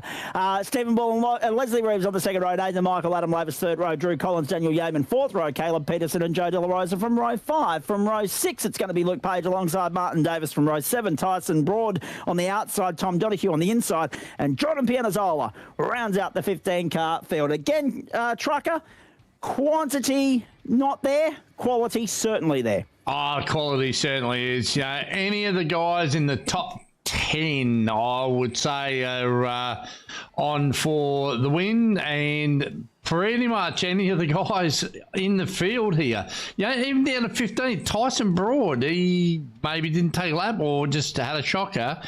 Don't try and tell me that guy can't make it to the podium around a place like this. Whilst we don't have the overall numbers, I think you're absolutely right in saying that quality is certainly going to outweigh quantity here. And being only a mile long and a very, very fast track, I think a deep field with a huge spread in skill level might actually be detrimental to the product, but we're about to find out as we go in green. Leg 2 of the Friday Night Motorsport doubleheader on the platforms of the Gentleman Sim Racing Club, and they are already 3 wide on the run to 1. Have a look at Dan Yeaman around the outside from 8th to 5th on the first 2 corners of the night. 135 laps or 65 minutes ahead of us here, folks, whichever comes first. Lap times in qualifying around about that 21-second mark, as you saw. And also important to note, that's how quick they're lapping the mile around here. And also important to note that I think because it's an oval, we have at the discretion of race control the potential for 2 or 3 competition cautions tonight, as opposed to just the one that we see on the road courses. This is the second of only 3 oval races for the season, and we are 48 seconds into 135 laps of action. Tom Donoghue wasting no time, making moves early, up 4 spots, and Yeaman up 3. And if you haven't got a 4 or a 3 plus next to your name, it's either a -1, a +1, or a 0 at this particular point in time. This is going to be white knuckle racing. It's absolutely going to punish any mistakes. And the key tonight for mine, right front tyres. It's a really tight, really flat circuit that's going to punish the right front tyre. You carry too much speed in, you're going to overheat the right front. That'll cook the thing. And once they start to cook and slide and understeer, the right front's history. You'll be very, very hard pressed to pull an overheated tyre back around a place like this. You don't have any banking to lean on to try and help recover the tyre, or by running wide, being easy. So you absolutely got to be smart about it, and fuel economy as well. They're going to have to be playing with their maps. Made most. Mav. I was going to say, don't tell me he's only 851 was going to be the new 808 then for a moment, Joe. He needed to feed the hamster first up, I think. So yep. I was actually talking to him about that the other day, and something to do. Apparently, a few guys go, I haven't suffered the glitch, but if your iRacing is shutting down mid-race, no explanation, shut down the iRacing UI before the racing starts. I believe it's to do with something to do with an update, and when it starts the update in the background, you don't have a choice. It shuts down your sim. So Angus Milne, Ethan Morris, Stephen Bull, Wesley Reeves, Dan Yeaman, top 5 at the moment. Bull the fastest on the racetrack, 22.310. So they're not in the 21s yet. You mentioned right fronts. That's going to be interesting to see how that pans out. Expect them to change tyres throughout the course of the evening. Any opportunity they get to jump down to pit road. And there will be multiple pit stops throughout the course of this race. My interest will be crunching the numbers when we see how far they can stretch the first run on fuel. And then backtracking it from there, whether this is going to be a 3-stop or a 4-stop race tonight at the Milwaukee Mile. Great to have real-world racing here this weekend as well, ladies and gentlemen. Sunday morning from 4:30 a.m. on Stan Sport, and Monday morning from 3 a.m. on Stan Sport, the NTT Indycar Series. Only 4 races left in that championship. Of course, they've still got the Laguna Seca round. Sorry, only 3 races left in that championship. Laguna Seca next weekend, their final stop for the season, and 2 in Milwaukee this weekend as well. And what is a big weekend of US sport, because the US Open tennis gets underway Monday morning at 1 a.m. on Nine's Wild Water Sports and Stan Sport as well. So my Stan Sport subscription at the moment, Truck, is going to be well worth the price of admission. And I tell you what, for mine, probably one of the most important races this weekend is the brothers. Oh, in the background! Oh, Caleb Peterson. So, unfortunately, such a good run in GT1, and he's going to be on the tow rope in Indycar. Manual race control for this one, hence why the yellow didn't deploy straight away, ladies and gentlemen, and bang into the wall. Turns out the left front doesn't like wall impacts either, Joe. No, certainly not. Yeah, as I was saying, in the pro motocross ranks of the AMA, we're at Red Bud, I think, this weekend, and the brothers Lawrence. They going, so the absolute phenom in Jet Lawrence. If any of the Queenslanders know who he is, because that's where the brothers come from, Dazzy, or on the outside, Stephen Bull. That's Stephen brave, Bull. and it's bold, on Milne. and it's brilliant. Milne will try and fight back on the inside, Trucker, but maybe Milne will play the long game here, tuck in behind Bull, try and save some fuel. Morris has wasted no time in working his way to the front, and he leads by nearly a second around the left-hander onto the main straight across the start-finish line. And no, that wasn't great, Caleb. You are absolutely right, but a fast repair will hopefully get you back out there, my friend. Definitely. Ethan Morris, Stephen Bull, Angus Milne, top 3 at the moment. Miller's dropped 2 spots. Bull and Morris up 1. Morris again asserts his authority on this championship, Trucker. He's doing a great job of it, and he did say that he was looking forward to getting to the Oval. He wasn't entirely sure how he'd go against the field, but he's doing a pretty damn good job at the moment. So, but as I was saying, Red Bud this weekend. So Jet Lawrence, he's the only rookie to ever go 20-0 in a season. So his rookie season, the 450 class, he actually went undefeated. Just incredible stat. And his brother Hunter, who in the Motocross the Nations last year at the same circuit, smashed his brother. And he was like the best rider on the planet that weekend at Red Bud. So he's going in there with red hot form after a 1-1 last weekend. He also smashed him at the Nations 12 months ago when they ran it at the end of the season.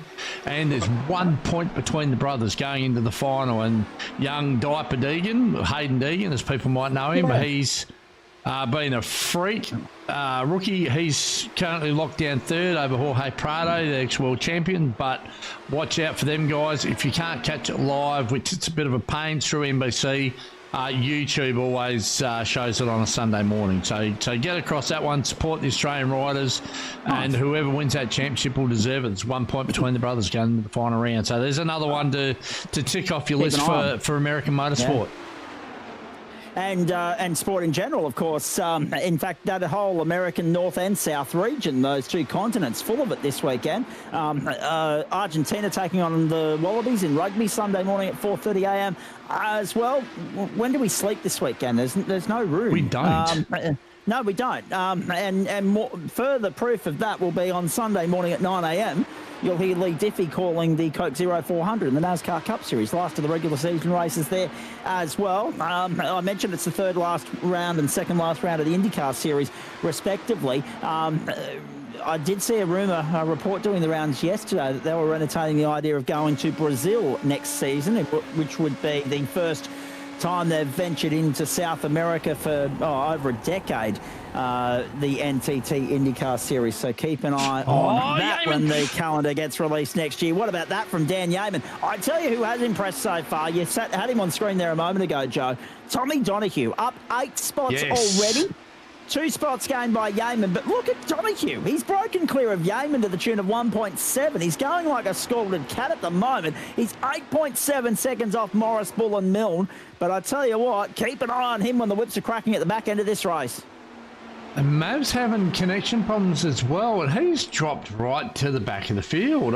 He's 8 spots down. I can't see anything on my list here to say that he's been involved in the incident. He might, I don't know, he may have, oh gosh, that's making it hard for him. He may have rubbed the fence and got a bit of damage and waiting for the next round of pit stops, which be interesting to see here which lap we do get the pit stop, because once we see that, we'll be able to work out exactly how many pit stops they're going to need to do the race, and working out when the random safety cars are coming out as well, or competition cautions, as it may be said.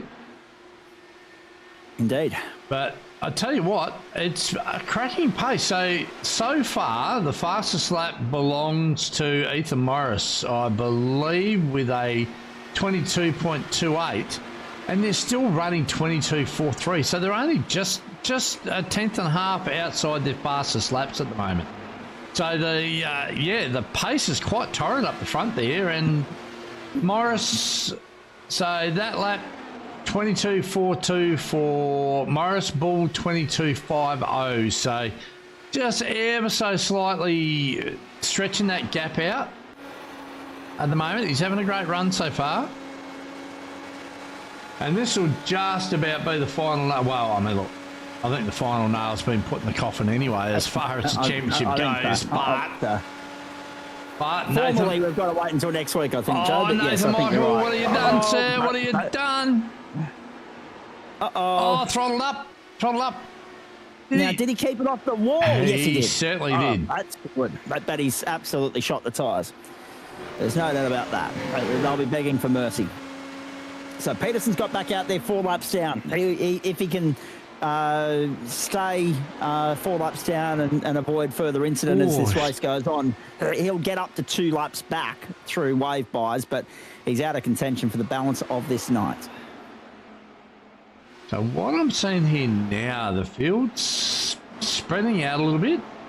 With Tyson Broad, look at this, up 7 spots too, by the way. So that's having got by Drew Collins. In fact, that's actually interesting because he was... So Broad's up 7, Donahue's up 8, Yeaman's up 2, and Pianazzola's up 4. They're the big movers so far. Nathan Michael's off the road again. Got the Not so lucky that time, Joe. Yeah. He's on the tow rope, so that's the second casualty of the night. Adam Lavis with those connection issues down a lap as well. Oh, not quite a lap, but it's about to be. And he's down 7 positions. Milne down 2, Collins down 1. Everybody else in the positive except for Leslie Reeves and Martin Davis, who remain exactly where they started. And amongst all that shuffling, they remain exactly where they started. Nathan Michael, mechanical meatball, unsurprisingly, and he'll get that repaired on pit road. Lap number 31 already, and we've only been running 11 minutes. That didn't take long. No. These little short laps, you sooner blink and you go a lap down around places like this. You can't afford to make mistakes, which unfortunately we've seen out of a couple of the guys. So Mr. Peterson, Mr. Michael, they've both been a part of the we made an error crowd. So good to see a bunch of guys in the race control, learning different things and keeping an eye on ovals, and they've got nothing to do. Very clean racing at this point. Drew Collins is in a bit of a battle. This is a battle with Broad. He's just gotten around him. So Drew Collins will try and stay with Tyson Broad, but good luck because Broad's on a charge. He's a man on a mission. Donohue's up 9, Yeaman up 3, Broad up 8 now, and all at the expense of Collins. There is a race. There's a race happening. Yeah, apparently so. Angus Milne on the limiter to come into pit lane, and Tom Donohue as well. There's your magic number, Joe. 33. So, 33, 66, 99. 135, that's 36 laps. They're going to have to do some saving under yellow. Oh, absolutely. To avoid a 4th stop. You watch. Wouldn't they be filthy? They come into pit and all of a sudden there's a big yellow that pops up. Oh, wouldn't you hate that? Oh, wouldn't they be filthy? Stephen Bull continues on to 35, so Bull's putting himself in a very good position here to go 35, 70, 105. Here home. He is. Now he's in at the end of lap 35. So this is where it gets interesting, Joe, because as we cycle through here, everybody's going to be on different strategies. Everyone's going to be on different laps. And it's going to make for a very lopsided, uneven sort of leaderboard for the moment. Dan Yeaman comes through. He's going to go to 36. Now, is there merit in doing this? For Tyson Broad, yes. And Ethan Morris will come through. Now, will he be out ahead of Stephen Bull? Yes, he will. He will indeed. So Morris stays ahead of Bull, and by a good clip as well, 2.6 seconds. Yeaman comes in. Broad continues on to lap 37. So Broady's trying to stretch this out to make it. There's no way he can make it a 2-stopper, but he's going to make it easier for himself when we get to stop number 3.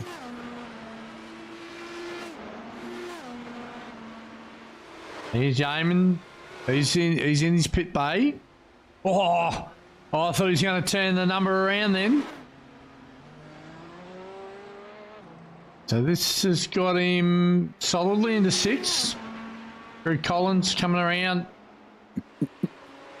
So that's got him clear. So Yeaman's up 2. Tom Donohue up 8. Tyson Broad. Where's this going to feed him out? Probably around Yeaman. So out onto the circuit now. It's +9 for Donohue and Broad. Yeaman's coming around the first corner now. In fact, he might pip his teammate here on the exit. Yes, he will. With the speed. He's up to speed. He's ahead of Broad. So Yeaman goes through +3. So they're the big movers early on, Joe. +6 for Pianazzola, +3 for Page and Yeaman, +8 for Broad, and +9 for Donohue. Donohue, the big mover early on. But this all amounts to nothing once we get the competition caution. The first one of the night, because that will give everybody the chance. Pianazzola's in now too, so that'll be stop number 2 for Jordan. This is interesting because this is off sequence. Nathan Michael's parked up. He's done. We're down to 14 competitors out there. Oh, trouble. Drew Collins unstuck at 1, able to resume. Is there a bill to pay? Does he have to come back to pit lane? Did he sustain some damage here? Let's have a look. Light it up on the exit. I think he's done all right to keep that off the wall. Yeah. That's a remarkably good job. 2 bits of damage, the tyres and his pride. Correct, yes. It's funny, we were talking about ego and a few other things around here in recent times, weren't we? Oh, there's been a bit of it. We weren't talking about a particular class in particular. No, not at all. But lap 42 of 135. Nothing that rhymes with divorce. No, correct. Although that being said, that's an interesting point. You've opened an interesting can of worms there, Joe. We'll go there shortly. I think race control has fallen asleep. Yes, Thorne's got nothing to do there at the moment. He's got Joel Hansen and Travis at the party and Shawnee Benici for company. He's got nothing to do right now. This has been one of the cleaner IndyCar races of the season. But that's the point. When we get to the competition caution, whenever that might be, right? And we think there'll be 2 of them tonight because it's oval racing, different rules and regs for oval racing compared to circuit and street racing. But when we get to that, I need to film a bingo card. Don't feed me straight lines. I mentioned that. Joe, back me up here, right? I did mention about Wisconsin observing daylight saving. Hello, Queensland. When I was reading through the grid, thank you very much. You missed the bingo tick there. Catch up. Dear. But we can go back there and revisit the topic anytime you like. Ethan Morris, Stephen Ball, Angus Milne, Tom Donahue and Dan Yeaman at the moment. This is the point, though. So for Donahue, Yeaman and Broad, their job of charging through the field is at a stalemate at the moment because they're not going to slip back or move forward unless they make mistakes or somebody around them makes mistakes from this point forward until we get that competition caution. That'll be the first opportunity for them to reset and go again. I think what we need to do, though, judging by what's going on in that race control room, can somebody please Uber a pizza to them boys or something just to keep their engine levels up? Yeah. Leave the jokes about Queensland and being on time to me, thank you, Thornwood. One of the defining parts of this is going to be when this yellow's thrown. Like, obviously, I think you said that there's 2 tonight. Now... there usually is when we go oval racing. There's 2 or 3 when we go oval racing and only 1 when we go circuit racing. Unless there's been a change in the regs, I'm of the belief that there's 2. Well, this is beauty. So I don't ask because I don't want to know, be privy to that information. Like, correct. It's, so long as it's as much a surprise to us as it is to the drivers as well. And we got quite a few guys now a lap down too. So Maverick, Martin Davis, Drew Collins, Pianazola, Reeves and Peterson. Yes, yeah, Thorn, we know it's random. We just don't know when. We don't know how many. We don't know how many. Random amount and lap number. Okay, copy that. Random amount and lap number. Random time and random amount. Okay, fair enough. Thank you, boys. So they've changed their position on that. They're trying to work out exactly how random it's going to be. And we know it's going to be random. They use a random checker to pick which randomizer they're going to use to pick the random lap and number. And time. Yep. So. And also there's a missing N in Sean's version of random as well, but that's another story. We'll come back to that later. Google's random generator is absolutely hilarious. Yes, I'll agree with that. Yes. So is its English to whatever language you please translator as well. Ethan Morris, Stephen Bull, Angus Milne, the top 3 at the moment. Closest battle on the racetrack is not this one that you're looking at here. That's Bull trying to get by lap traffic. Closest battle on the track is actually Adam Lavis and Martin Davis. And both Jordan both are lap down. and Leslie Reed. Yep. So, in fact, Reeves and Pianazola are now 2 laps down. And Peterson's back on pit lane as well. So that's his second stop of the night. Is that one scheduled or not? Correct spelling stops at midnight, Sean Benici says. That's fair. I'll pay that. There's no alcohol intake required for that stipulation either. Oh, hang on, trouble. This was Daniel Yeaman. What have you done? Keep it off the fence. Oh, Dan. Bang. Oh, boy. The first trip up we've seen from Dan Yeaman all night. Faultless opening stint, but now, unfortunately, walking wounded for the balance of this stint. And actually continuing on with it as well. So trying to nurse a hamstrung car despite the fact that he's got a mechanical meatball next to his name. I wonder whether or not he's been mowing any money over to the race control to throw a yellow. Yes. Has every single person binned it at the exact same spot? Yeah, well, not quite. Ethan Morris, Stephen Bull and Angus Milne haven't binned it yet. Nor has Tommy Donahue. Nor has Tyson Broad. But everyone else has had a crack. Everyone else has just about had a crack. So it's interesting. One retirement so far, that is Nathan Michael. Remember, 75% race distance when you're talking about 135 laps. Well, you've got plenty of scope to play with there, ladies and gentlemen. Probably 34, 34 and 34, 102, I reckon, is the 75% marker tonight in all of that. Let me just, again, maths not my strong point. I want to make sure I got this right. 135 minus 25%, 101.25. So yes, 102. We can't classify at 101 because you're quarter of a lap short. So you've got to get to 102. 102, 75% race distance tonight. Ethan Morris, Stephen Ball, Angus Milne, Tom Donahue, again, dominating proceedings here. We ride on board now with Martin Davis. Bit of Blinky Bill action going ahead with Adam Lavis. We know he's battling some network issues. Round onto the main straight. Lap 57 of 135. Strap in, buckle up and enjoy the ride, ladies and gentlemen. Race control getting bored, so they're just throwing shade at me through the comments on YouTube. So we're going to have some fun here between now and the end of the broadcast, trust me. Oh, Yeaman's been disqualified. Dan Yeaman has been disqualified because he has not observed the mechanical meatball. Yeaman's been chucked out of it. He's got that black flag next to his name. He's done. Oh boy. Oh, he only had 4 laps too. I cannot believe that. Oh, wow. Wow. Yeaman's being chucked. You ain't even ready for what's about to happen. I reckon that might have been in relation to Dan Yeaman. I reckon Trav might have been calling that ahead of the shots being fired there. Yeaman's night is done. And that is really unfortunate. I mean, at the end of the day, yeah, mechanical meatball, I can understand that there are stipulations around that. But you can't help but feel for Dan Yeaman because obviously, as far as he was concerned, the car was still drivable, Joe. Yeah, I don't understand that if a car's drivable and whatever, why kick us out, iRacing? The car can be driven. If yes, that's right, we'll pay respect to Dan. He actually had a pretty good race going, so yeah, unlucky to Mr. Yeaman. Hey, look, Yeaman's a pretty smart character. He probably looked and went, whatevs, yeah, I might have.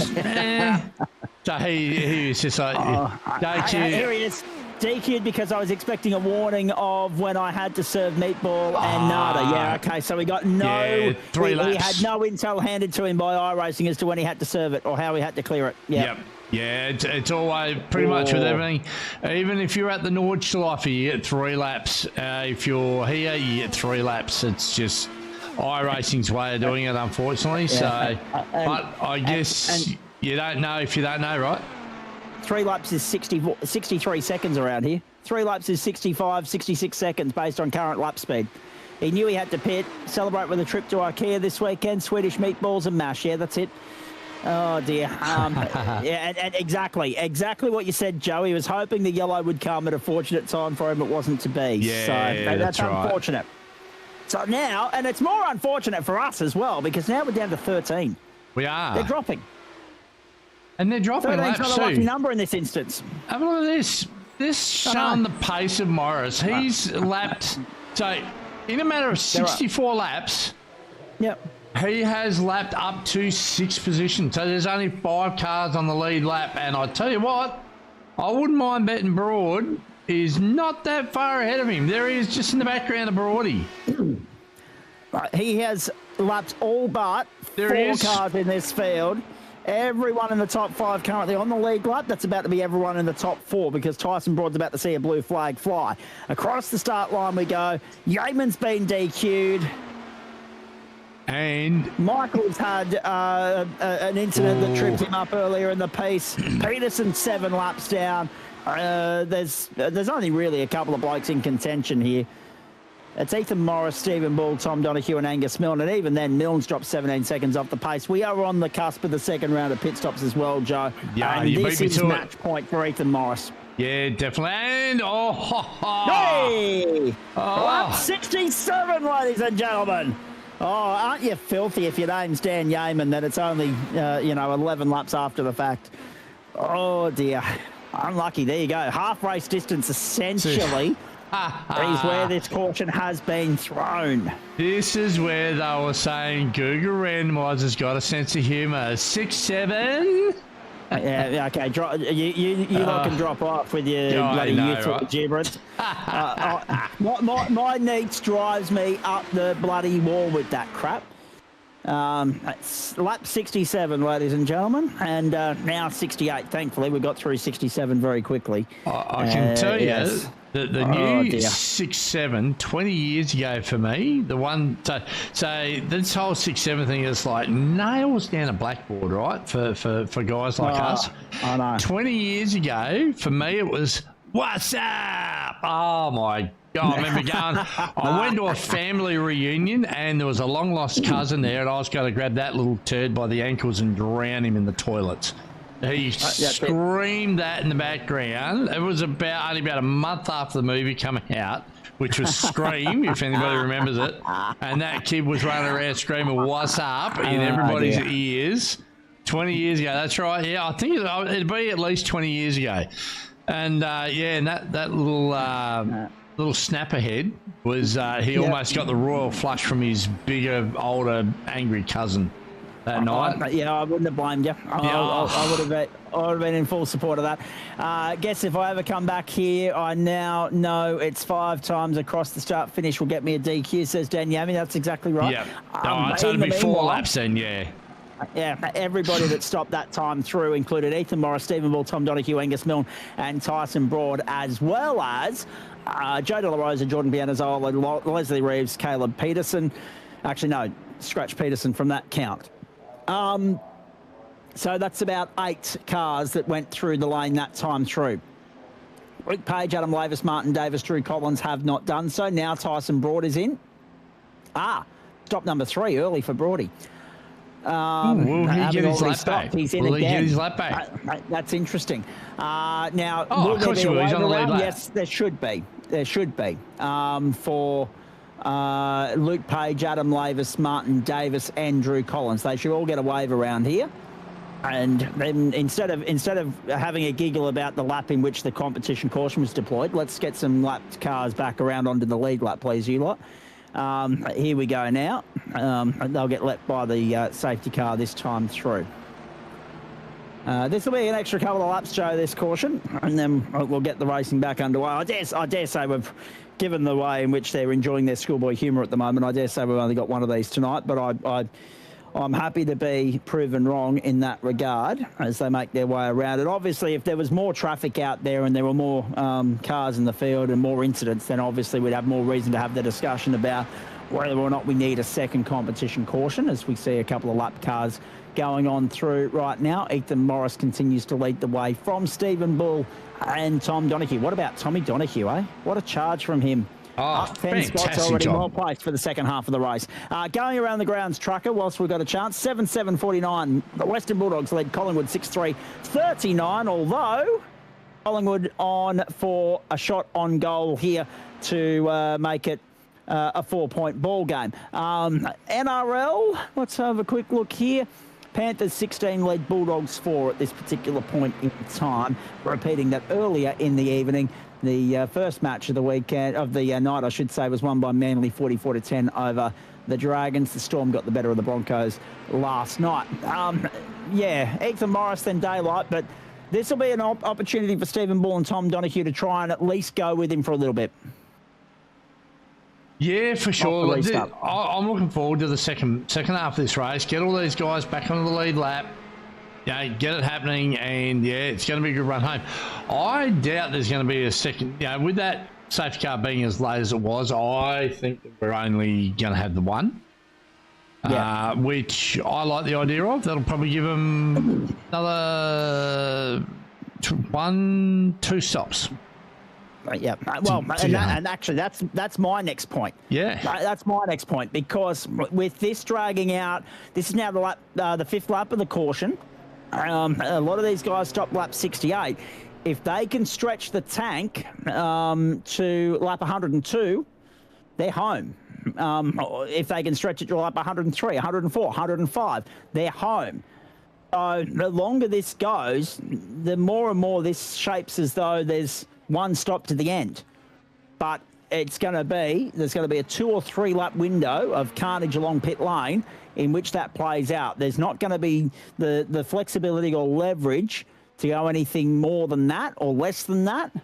That happy hunting ground's going to be about lap 102, the critical lap at this point in time, which is also the 75% race distance marker tonight.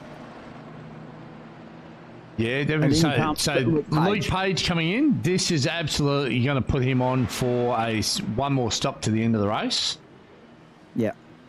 So whether or not he's got the outright pace will be seen, but I mean, look, if you're Tom Donoghue or Angus Milne or Tyson Broad, would you take the punt and pit now, top up, even though you're going to go to the back, you know you've had the pace, and what it's absolutely going to do is make sure that you don't have to turn your car down to save enough fuel to get you home. I don't think it's a bad idea. We're only down to 13 cars. That's right. Caleb Peterson, a bit of a sitting duck, though, because he's 5 laps down. Everybody else, with the exception of Pianazzola and Reeves, will be on the lead lap trucker. So there's going to be 10 cars on the lead lap. The safety car still out on the circuit, I believe. Yes. So one more lap potentially under caution here. Lights out on the safety car this time by, I would imagine. Now the field has been sorted. They are definitely out. So we're on lap 74. So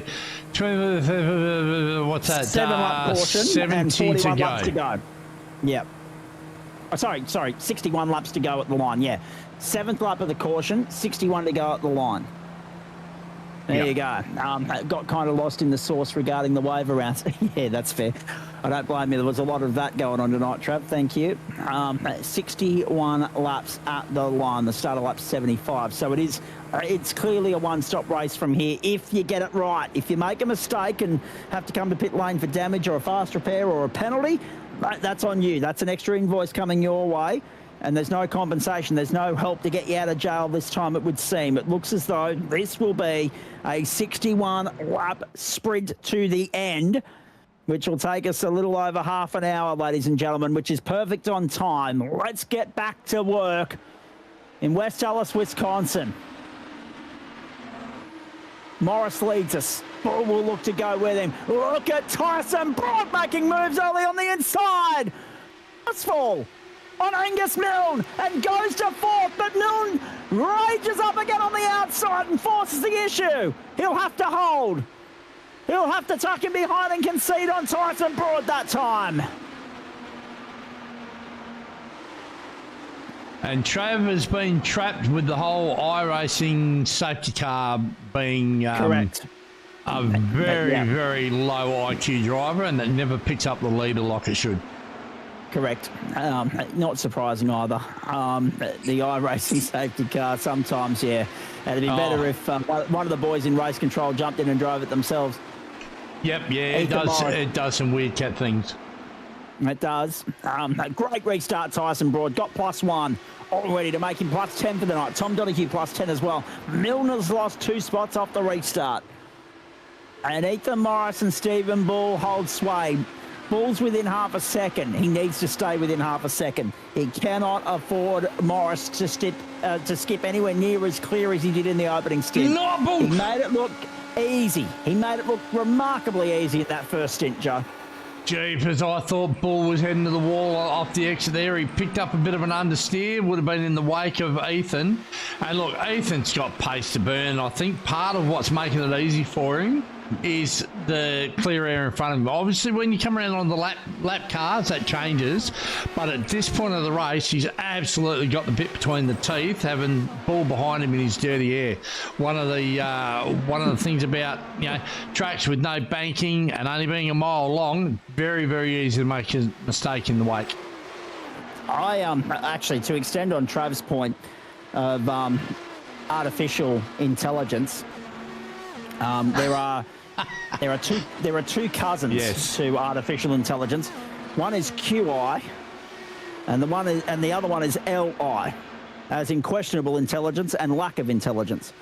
Ethan Morris, Stephen Bull, Tom Donahue, Tyson Broad, and Angus Milne, and they are both applicable to many people that I've come across in my time in broadcasting. Let me tell you. Ethan Morris, Stephen Bull, Tom Donahue, Tyson Broad, and Angus Milne, the top 5. Also, actually, questionable and lack of intelligence probably applies to Queensland with regards to the daylight saving debacle. Now Thorne can tick it off his bingo card because he missed the call earlier. Round onto the main straight, 36 minutes gone. I can weave that in any which way I know how. It's you know me well enough, Joe. Any opportunity, and I can get very creative with it. Any opportunity to wedge that into the conversation, I will happily do so. Clouds forming up above, but we're not expecting rain. That would throw a spanner in the works. Indycar racing on the road in the piddling down rain. Oh God! There's Tommy Donahue third at the moment, chasing Stephen Bull, but the horse has already bolted. Once he's beyond a second behind Bull, good luck.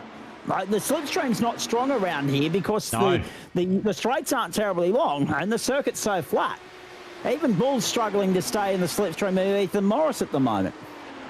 And speaking about pace, so we're 1, 2, 287 on the straights, down to 35. I think I've seen flash up there. Out of ball. And 280. Oh, so his corner speed is fast for you. Oh, 233 flash up there. Yep. 282 on the straights. Midpoint of the corner, two. So he was 242 was his minimum in 3 and 4. And think about it in a couple of weeks' time when we go to the Indianapolis Motor Speedway, ladies and gentlemen. The speeds are going to be a lot faster than that. Oh, yeah. I mean, we're going to be pushing 350, 360, 370 kilometres an hour around the Indianapolis Motor Speedway, depending very much upon whether you're in the tow, in the draft, in the slipstream or not. Keep an eye on that. So, yeah. Not the fastest circuit we go to, but certainly high speed through the corners. Mega commitment. And you've already seen a few would-be contenders trip up tonight and pay the price for getting those corners wrong, or the exits thereof at least. Most of the incidents have actually been, as Trav made a very good point, most of the incidents that we've seen so far have been people getting the exit of the corner wrong, not so much the entry, Joe. Yeah, that's right. And this is, it's all part of it, right? So at a track like this, there might be, as the track transitions from what very little banking it's got, as the track stands up and loses that like the transition from the corner onto the straight, there could be a bit of a bump there, or the track could just drop off, 10, 15 mil, which unweights the rear of the car a little bit, even though they've got the big wings on them. When you're talking, these tyres are probably maxed out at this point of the corner. When you get them out here, just that slight unload starts the spinning of the rear tyres and away they go. And we've seen it happen a lot. And if we jump on board, like you jump on board here, you'll probably be able to see it. And the other thing too, like they might pick up a bit of an understeer, so they'll lift off the throttle. It transitions to the front. The front over grips compared to the rear. And starts it, to over rotate, and once you start spinning with these, you're gone. So we come down here, back to 4th. Okay. Nice off the corner there. I think it's the other end, 3 and 4. So we're coming to 3 here. They drive the 2 corners quite differently. Yeah, without actually getting in the car and feeling it for myself, it's probably, I'll find it hard to pick where that bump that the guys are having trouble made. Yeah, and you have a look at the sausage curb down the bottom there. I know with the car fully loaded up, I certainly wouldn't want to touch that bit of sausage. That'd be instant death straight into the outside wall. Yeah, exactly. You would do a very, very quick Gordon, not so smiley. They've done a very good job of staying off the curbs, haven't they? They have. You have to. You have to. And actually, I'll make a reference to Gordon Smiley. That's I probably shouldn't joke about that one. It's probably one of the most tragic accidents to have ever happened at Indianapolis, and it was well before your time, but I'm sure you're aware of it. Correct. Yeah. And that being said, well before my time, that's not as much of a stretch as it used to be, Joe. Because now there's a lot more people younger than me than there is older than me. Once upon a time, it was the other way around. Hang on. Yeah, okay. Tyson? That's fair. He's gone. Tyson's gone. Tyson. Oh, here we go. I can see it here. Travis has picked this up for us. This was broad. There's his exit. Oh, there it is. Smack bang into the wall, parked mid-track, and dead set lucky not to trigger a caution. Now, did he touch that said sausage curb or the bump? No. All right, I'll tell you what he did here. Bump. And it's actually very, very easy to do. Now, I'm going to go, I don't normally do it this way. Going to go half speed, jump on board, watch his right side tyres where they are on the track here. See the transition from the dark to the grey? Boom, you're dead. Oh, no. Put the right tyres on that transition, and I guarantee you, even in the scan, that would not be flat. And he's put the loaded side tyres on that seam, and yeah, he's backed it into the fence, and that's the end of his night. Now, I have some breaking news coming through from the AFL, ladies and gentlemen. If you're a fan of the AFLW, remember how the last couple of seasons they've played the grand final on a Saturday night? This year, Friday Night Lights for the AFLW grand final. It will be a Friday night affair. That's a fair point, Trav. I'll pay that. Although I'm not sure they'd have it in their budget to be able to take it over to West Allis, Wisconsin. But yeah, it looks dodgy enough. The lap 99 of 135, ladies and gentlemen. So we're about 3 laps away from that critical number of lap 102 that we mentioned earlier in the piece. Ethan Morris's lead has opened up to 1.3 seconds. Tom Donoghue is third. Angus Milner's moved up to fourth at the expense of Tyson Broad at his demise. He's done. Yeaman done. Shocking night for Logitech Orbit Drop their Motorsport. And Nathan Michael, the only retirement in the first half of proceeding, or the first quarter of proceedings, I should say, much to Greg Heaney's dismay, of course. The team leader for Whiskey Business Racing watching on. They haven't started yet. They're still on Smoko for another hour. Yeah, that's fair, Thorn. Thorn. The daylight saving jokes are funnier and more relevant during the daylight saving window. When they're actually an hour and 112 years behind. At the moment, we're in sync. We're perfectly in sync with the rest of the Eastern Seaboard, and yet we decide to go and be special over the summer. I don't know why. I've already reminded a few people of the stupidity of that, Joe, when we get to October. It does my head in. I mean, at least with YouTube, we'll be live, and we'll be live into Queensland. But yes, most of everything else you watch on the television, you'll just have to wait on relay. You know what that's like. You live on the other side of the number board. Stephen Ball to pit lane at the critical number of 102, right on the money. As I said before, the reason why WA is 2.5 hours behind is because you need the head start.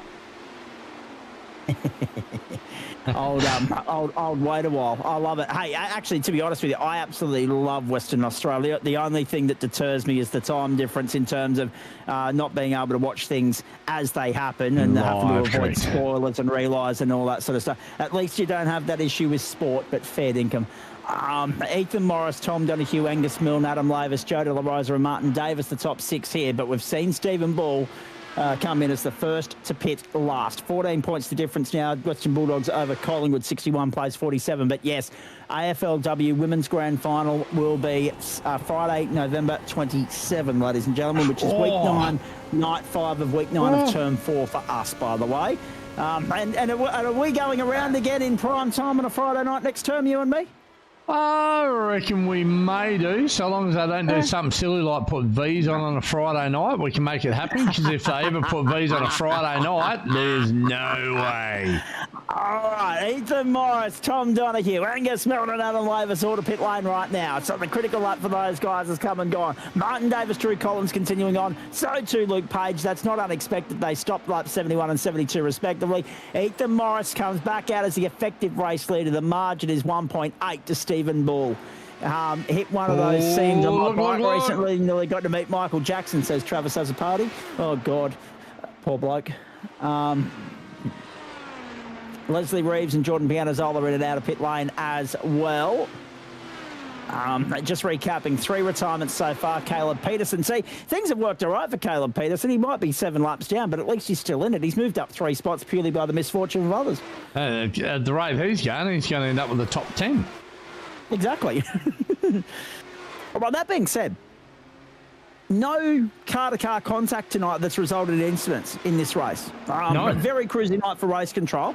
Every single incident we've seen so far, I don't want to put the mocker on them, but every single incident we've seen so far has been singular vehicle, which is extraordinary for Indycar. It's not common. By the end of this one, I want to put them guys onto the bag as well to make sure that they haven't been into the adult colas while the racing's on. Yeah. But the interesting thing in all of that, Joe, is I don't expect they'll get that same sort of luxury, single vehicle incidents only, when we get to the Brickyard in a fortnight. Uh-oh. Drew Collins, he's out. Uh-oh. No, he's in the race, but he's out of it. Obviously, sped coming into pit, so... That's do a it. big invoice. Huge. We'll put him at least a lap, maybe 2 down. Oh, my goodness. Look at this. Oh, Who's the poor one, Travis or Michael? Because one's dead and one's poor. Yeah, well, that's... I was going to say, you don't want to have those brushes with death, to be fair. Although it gives you a greater appreciation for just making the most of every moment you've got and not fearing the inevitable, knowing that you've beaten it once or twice already. Ask me how I know. That's a story for off air, boys. In fact, I've probably told it on air before, but it's a story for off air. And that's the thing. Like it's one of the. I don't want to get all morbid on a Friday night, but considering that you guys have opened that can of worms there, why not? Western Bulldogs, by the way, lead Collingwood by 20 points. We're watching Tom Donoghue race to a podium here from 13th on the grid, plus 10, biggest mover of the night. Well played, Tom Donoghue. He's just going to run out of time. 8.3 seconds. You can't make that up in 24 laps when you're clocking 3 laps in about 66 seconds. And when you're up against someone of the calibre of Ethan Morris, who's starting lap 113 now. Stephen Bull in second place is 1.4 in arrears. and dealing with traffic. And Travis, right, Michael Jackson, even in death, is still in a higher tax bracket. And off track goes Leslie Reeves, by the way. He's got back going, but Jordan Pianazola's moved up into 9th spot through all of that. Now, if I can go back and... that was awkward. And tidy it all up. There are... Tax and death are the two inevitable certainties in life. And yet everybody, like... not me, Joe. I can't complain, considering that I've cheated death once or twice in my life already through, brain surgery and other things. Not to confirm whether or not I had one, ladies and gentlemen, but to repair the one that I had. The reality of the matter is that you kind of think, well, hang on, I can't complain when it ends now because I've already outlasted. Zach looks like the same corner as last time. Yeah, I was going to say... Leslie. Come on, Mav. Oh, no. Oh, boy. Let's go back. On the toe rope and on the pit lane. Have a look at this. Go on board with Lavis. Let's have a look at this. I'll come back to that point from Trav in a moment. Let's have a look at it. There's the crash in front. Ben Stillwater. Got away with it, but had to wash off all his speed. And Joel and Hanson bang on the point. Talk about cheating death. Adam Lavis just did that. Let's just hope Mav is wearing his brown pants tonight. Absolutely. Now, wow. It's interesting that we talk about that because he had to wash off all his speed. It means that he's lost out to Angus Milne. He's got Joe De La Rosa in behind him, who has Martin Davis for company. Going to have to wash out his shorts. Oh, that's the only real battle on the racetrack right now.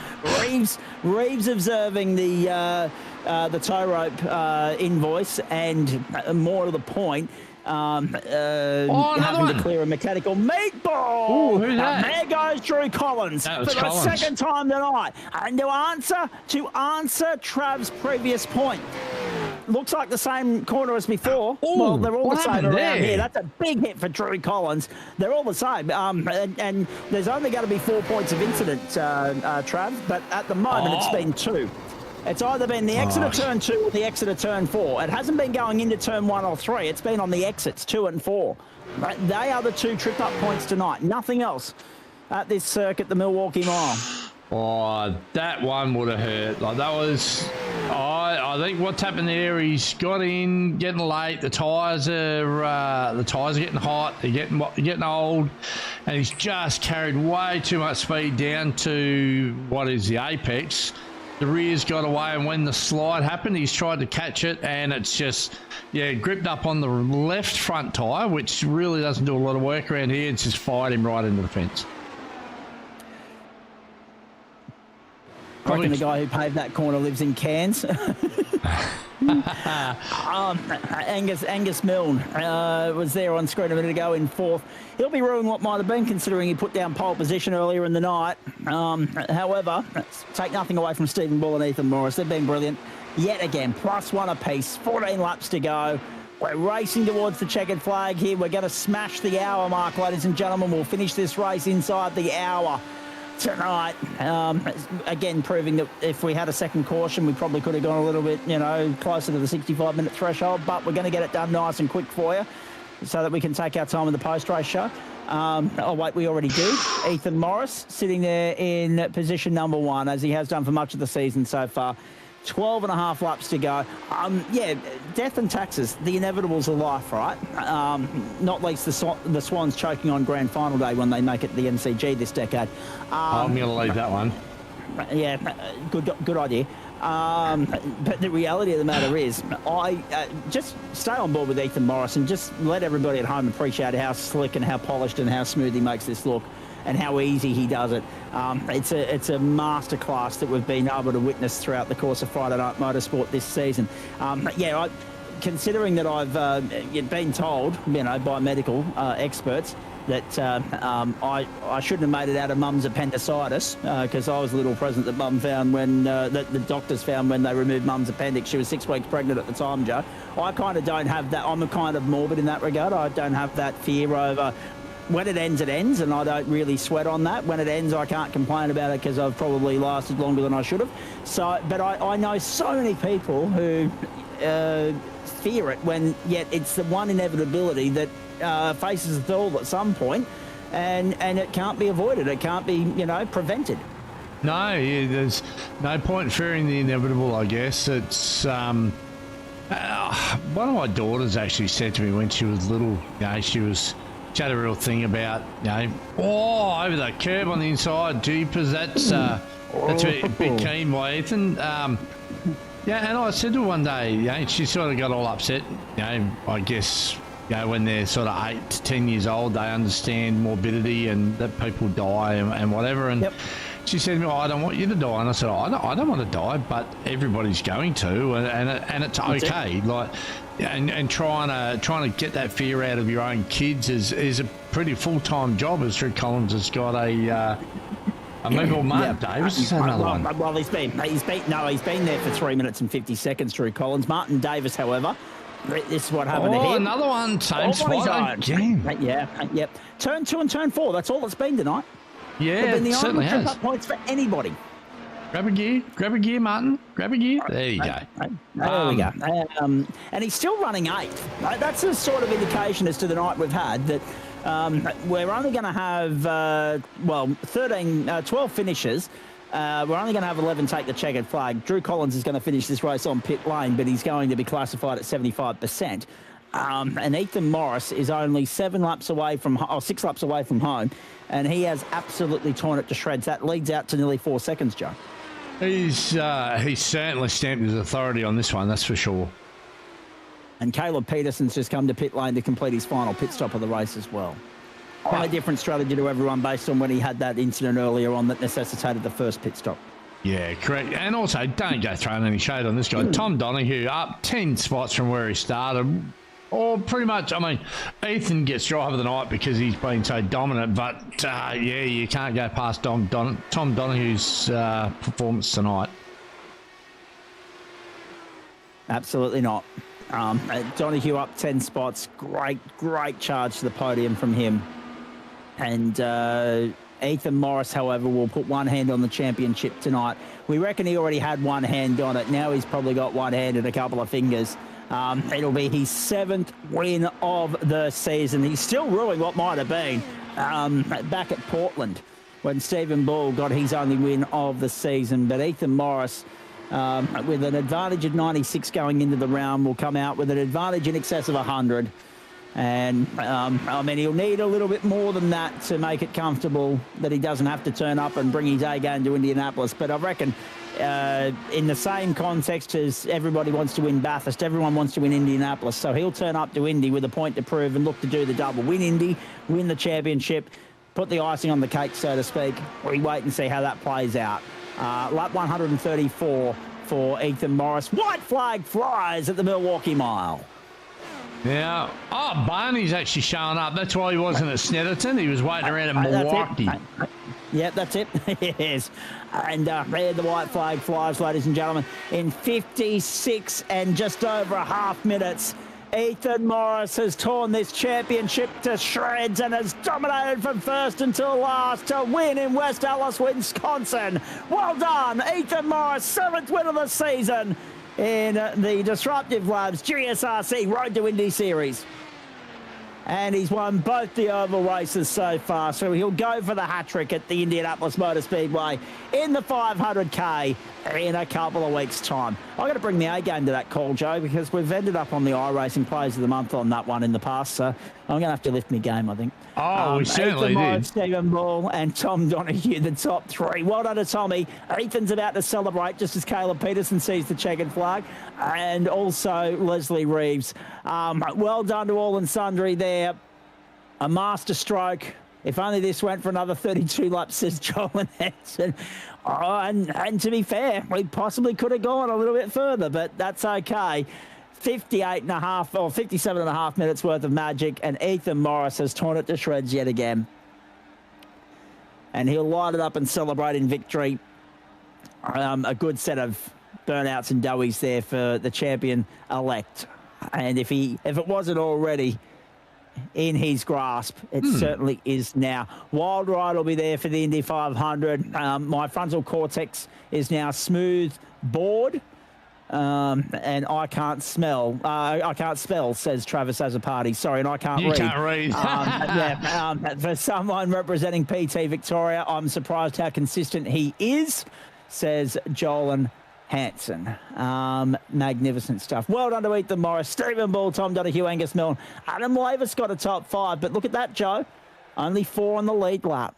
Only 4. That's pretty wild stuff, and absolutely shows the pace of Morris. It was one stage there, like before the yellow, before the random. He was up about to lap Angus Milne, and Angus Milne was on the pole. So, yeah, it just shows the pace that Ethan's had tonight. He, never really put a foot wrong. Stephen was right there in. Yeah, after the green and both greens, after the green, after the random safety car and at the original start. But yeah, it just shows the pace of Morris. He just managed to eke it away, and then once some of that lap traffic got involved, it made it very hard for Steve to keep pace. So yeah, great drive. I just wanted on the record, Tommy Donahue's just joined us as well. We've got Caleb Peterson and Stephen Bull as well. Wow, Zach, man, we're letting Queensland down here. Trav, when we get to October, I disassociate myself from Queensland. All my clocks run on New South Wales time. I distance myself, apart from the fact that I live in the state and I'm bound by rental obligations and everything else, to actually, stay in the postcodes of the 4s. So I distance myself greatly. Anyone that asks, I talk to them in Eastern Daylight Time terms. I try and distance myself and give myself as wide a berth as possible from Queensland, and that's just how I go. However, I would love to be able to interpret what the hell you were trying to say there earlier. However, I'm not entirely surprised to learn that you blokes were bored in all of that, because it was a very tame sort of affair by IndyCar standards throughout the course of that 135 laps, to the point where I don't even think I saw you blokes issue one single penalty in that race. So you can knock off and have a bloody lovely weekend. A very easy cruisy night for race control, and if only there were more of them, they wouldn't be they'd be very, very happy. Unfortunately, that hasn't been the case throughout the course of this season. Wowee, what a night. Where do we start with all of that? I think we start with Mr. Peterson, because we did say that we'd touch base with him a little bit later on when he revisited the commentary box. Unfortunately, not to be, mate. But I guess by virtue of the fact that Yeaman got DQ'd, Michael crashed, Broad crashed, Collins crashed, perseverance, just staying out there paid off. You moved up the order to 11th. Yeah, it's just a unfortunate, silly mistake at the start there. Just not used to this car on an oval, but learned a lot from the rest of the race and looking forward to the next one. Indeed. Milwaukee, challenging circuit, particularly what we were seeing throughout the course of the night was there were 2 pinch points. Drivers were either coming unstuck at turn 2 or turn 4. It was never turn 1 and 3. It was always the even numbers. Yeah, it's just on the edges of the corner. Rear got a little bit loose on me and I couldn't catch it. So, and then after that accident, I hadn't realised that iRacing had reset my tyres to change. So, took me off my nice 90% tyres, and I had to double stint the next 2 sets of tyres. And that also, that might go a long way to explaining why you had to stop so late in the piece, yeah? Yeah, I just couldn't make it. Needed 3 more laps of fuel. Oh, the comparisons between GT1 and Indycar right there for everybody to see. Extraordinary sort of night. How are you finding the challenge of the Indycar? Because as we said earlier, GT1, very different beast. Oh yeah, it's massively different. And on a road course, I'm quite comfortable in the IndyCar, but on an oval, used to stock car racing, you'd be a little bit closer to the walls more often because you can give them a rub and it doesn't really affect them too much. But it's a completely different beast in an IndyCar. Indeed, that is the case. Now, let's have a chat about a couple of things here because you're a new arrival to the club in recent times. I know you want to give this weekend a plug because you're very busy in the sim racing universe again this weekend, but give us the background that led you on the path to joining the GSRC cohort. Well, I've been racing with a few of the MtnMen boys as they've been in our PRNZ league for a couple of seasons now. And a couple of them mentioned some of the racing that you've been doing, and I watched the Formula Renault race and decided I wanted to have a go at it. But unfortunately, the Formula Renault's not a great time for me, so I had a look to see what else you'd done and seen the GT1s and Indycar and thought I'd join Dylan and the other Momentum car in them. You mentioned Momentum. I mean, not a bad sort of run in GT1. Unfortunately, one of your other teammates there got caught up in incident in the second race. I didn't get a chance to ask Daiso about his role in all of that and whether he might wear an invoice. It was an interesting sort of affair for GT1. We'll have a look at those points and results for everybody at home very soon. Adam Lavis yet to get to that for us. He's looking after the IndyCar points firstly. But good that there's a lot of, if you'll pardon the pun, momentum around Momentum Racing at the moment. It seems as though there's a growing stable there, and you all bring a lot to the table in your own respective ways. Yeah, I'm very new to the Momentum team, and Liam and Dylan are two very, very fast guys. It's just unfortunate that Dylan's busy for this week, and Liam had that incident in race 2. But yeah, it's really good to be racing with them. They're very helpful in practice, so hopefully I'll be moving up the grid. Tell us a little bit more about the Sim Racing League over there, mate, because we've been hearing guys talk about the big race you guys have got coming up this weekend for a couple of weeks now. I know there'll be a way for us to watch it. Tell us more. Yeah, so at PRNZ we're running our first major enduro, Phillip Island 6-hour classic. That'll be broadcast tomorrow. I believe the broadcast goes live at 9 a.m. New Zealand time. So oh, Jesus Christ, that'll be an early start. 5 a.m. on the West Coast and 7 a.m. on the Eastern Seaboard. I'm not going to lie, I might tune in partway through. I'm not going to be an early bird tomorrow morning. Yeah, that'll just be quali. As it's a multi-class event, we've got Porsche Cup and GT4. So it'll be broadcasting Porsche Cup qualifying and then GT4s before the race. We've got a few big names in there. We've got Damon Woods from the Moser Pro Series, along with just tearing it to shreds at the moment. Yep. Yeah, he's dominating that. But we've also got a very, very strong GT4 field at the moment, and we have some very cool trophies that have been donated to us by Dylan Shepherd. We've got some Porsche, some brake rotors off of a Porsche Cup car going to the podium finishes. Oh, nice. Now, Trucker, I'm going to bring you in at this particular point in time. How nice that we've got our mates on the other side of the ditch growing their own, sim racing platform and leagues, but at the same time, the way in which the Trans-Tasman sim racing community complements one another. I mean, obviously, we've had a few guys talking about the PRNZ stuff on the platforms of the GSRC for a couple of weeks now, and yet, there's no favouritism here. Everybody's happy to welcome everybody, and you can be a member of as many leagues as you like, and we've had quite the influx of Kiwi competitors over the course of the 7 years we've been here. Are you there, Trucker? Oh, sorry, mate. I was looking at it. So I'm back. I'm back. I'm away. I was just saying the influx of Kiwi competitors on the platforms of the GSRC. It's a great thing to have. It is. And it's great how their own sim racing community is growing in its own right over there with PRNZ among others. And great to see that, as I was saying, when it comes to leagues, there's no stipulations that you can't be a member of as many leagues as you want to be. We're very welcoming and hospitable, and I hope that the GSRC members hold their own in that PRNZ Enduro over the weekend. Yeah, absolutely. Look, good luck to all the drivers that are getting involved in that one. I know a couple of members. They haven't raced here a lot, but a couple of guys I'm mates with.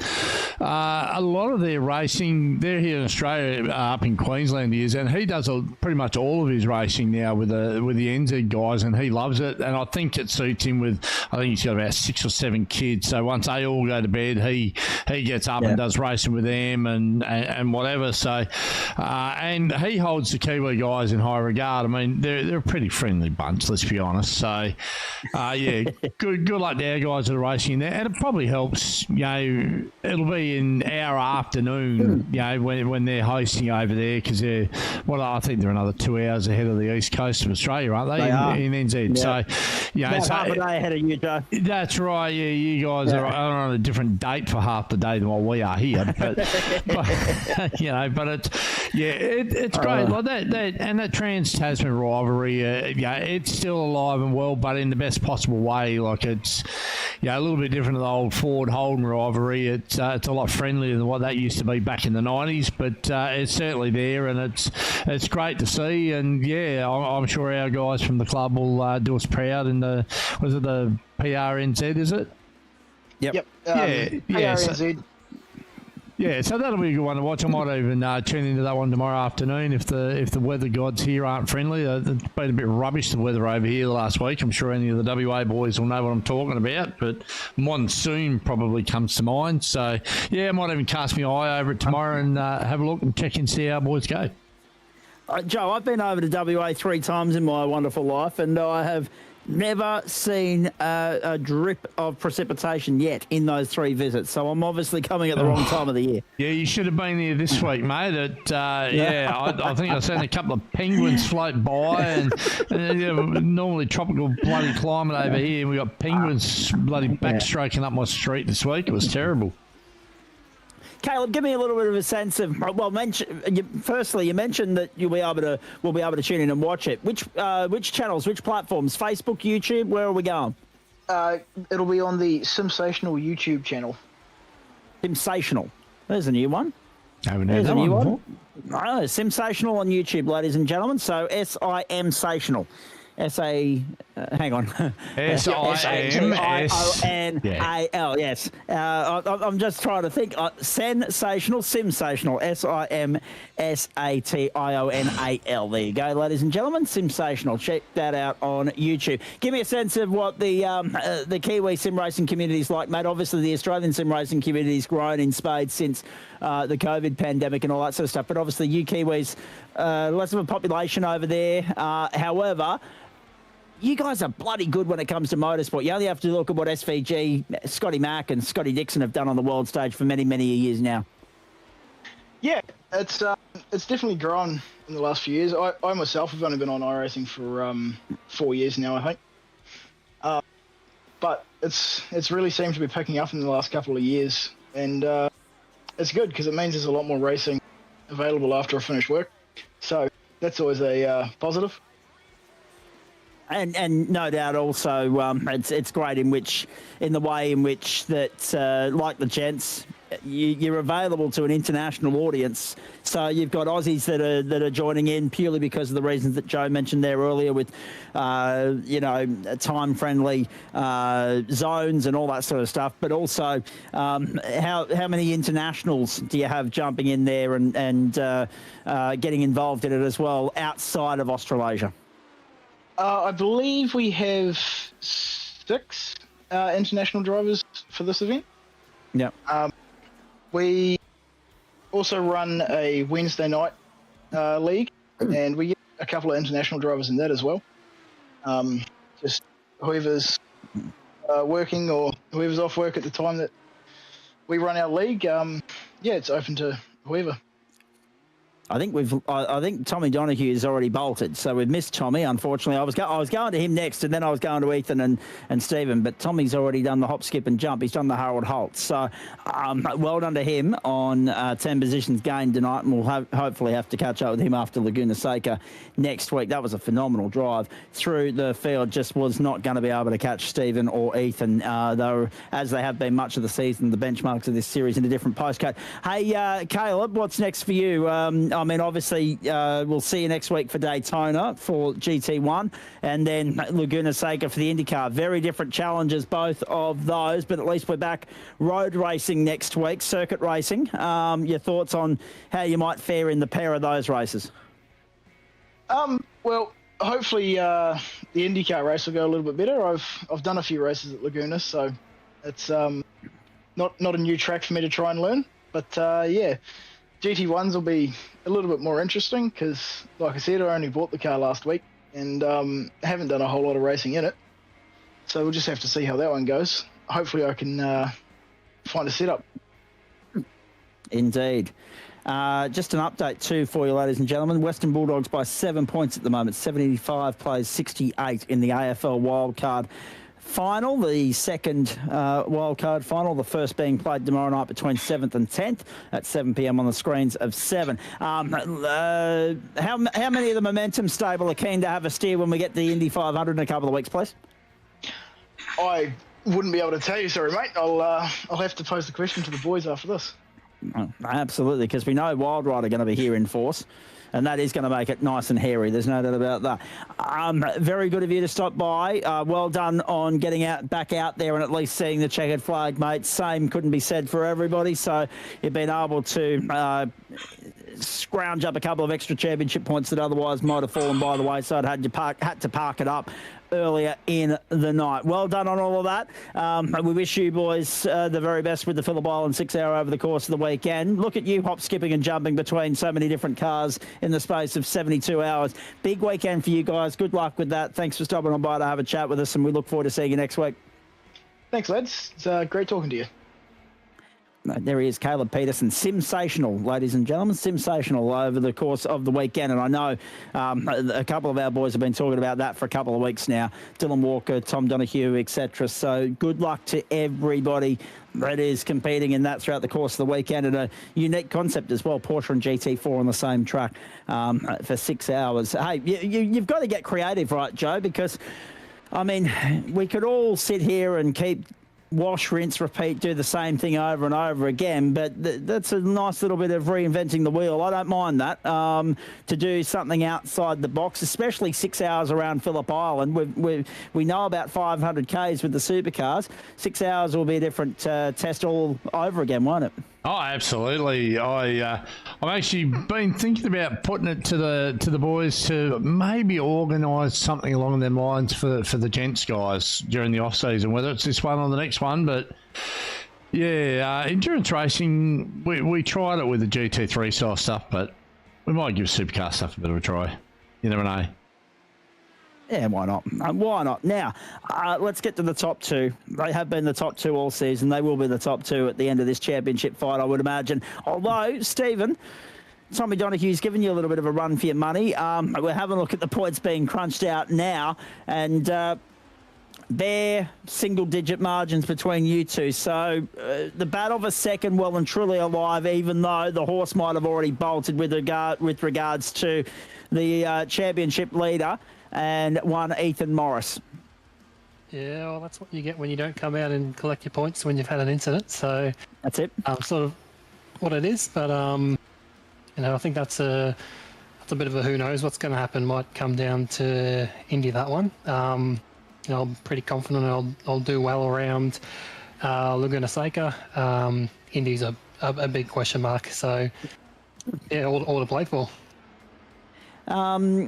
Did you have anything to offer Ethan tonight? Because the way he just checked out, mate, I mean, 4 cars finish on the league lap. You are one of them. But, I mean, on a 1 mile oval where the laps are coming and going in 22, 23 seconds, a 4-second winning margin, that's an absolute drubbing in anyone's language.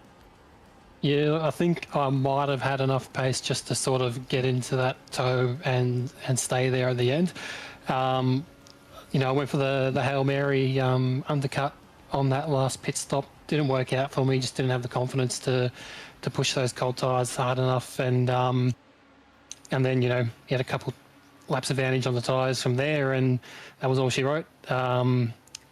Sitting off the back of him after that first safety car, very much got the sense that no move was going to happen. The aero wash was just too strong and our pace just too similar. Just I didn't have the advantage there to push, so that's where the pit strategy came from. And I did find in my practice that it's very easy to crash the car here on power. I hadn't made a double stint without crashing yet in practice, so this is by far the longest I've gone, and holding a touch in reserve for that, but I had a few moments that were close, so if I pushed for any more pace, I'd probably be in the wall. Fair enough. I was going to say, how effective was the toe on the slipstream around here? Because, again, very flat track, only 1 mile, so the straights aren't terribly long. You're only working with 1,609 metres of real estate. Was it of any benefit at all? I don't think so. No. If you could run different lines to the guy ahead, and you were running the optimal line, obviously that would help. But got the feeling that it was more hindrance than any benefit there. Well, very nicely done. I'll come back to you in just a moment. Let me bring Mr. Morris in at this particular point in time. This is becoming regular occurrence. 7th win of the season. Remains only Portland as the slip up that really sort of breathed a bit of extra life into the championship and gave you the kick in the teeth you needed to turn things around and not let that happen again. The only blip in the road thus far. But what a championship it's been from you tonight, mate. And even though Angus Milne pipped you for pole, you went out there and did what you needed to do to get the job done and secure the 100 points. Well done. Thanks. Overall, was pretty happy with how the race went. As sort of quiet as I think it ended up being. Unfortunately, I think the lack. I was expecting more yellows for sure, with Milwaukee being a bit of a more challenging track. Yeah.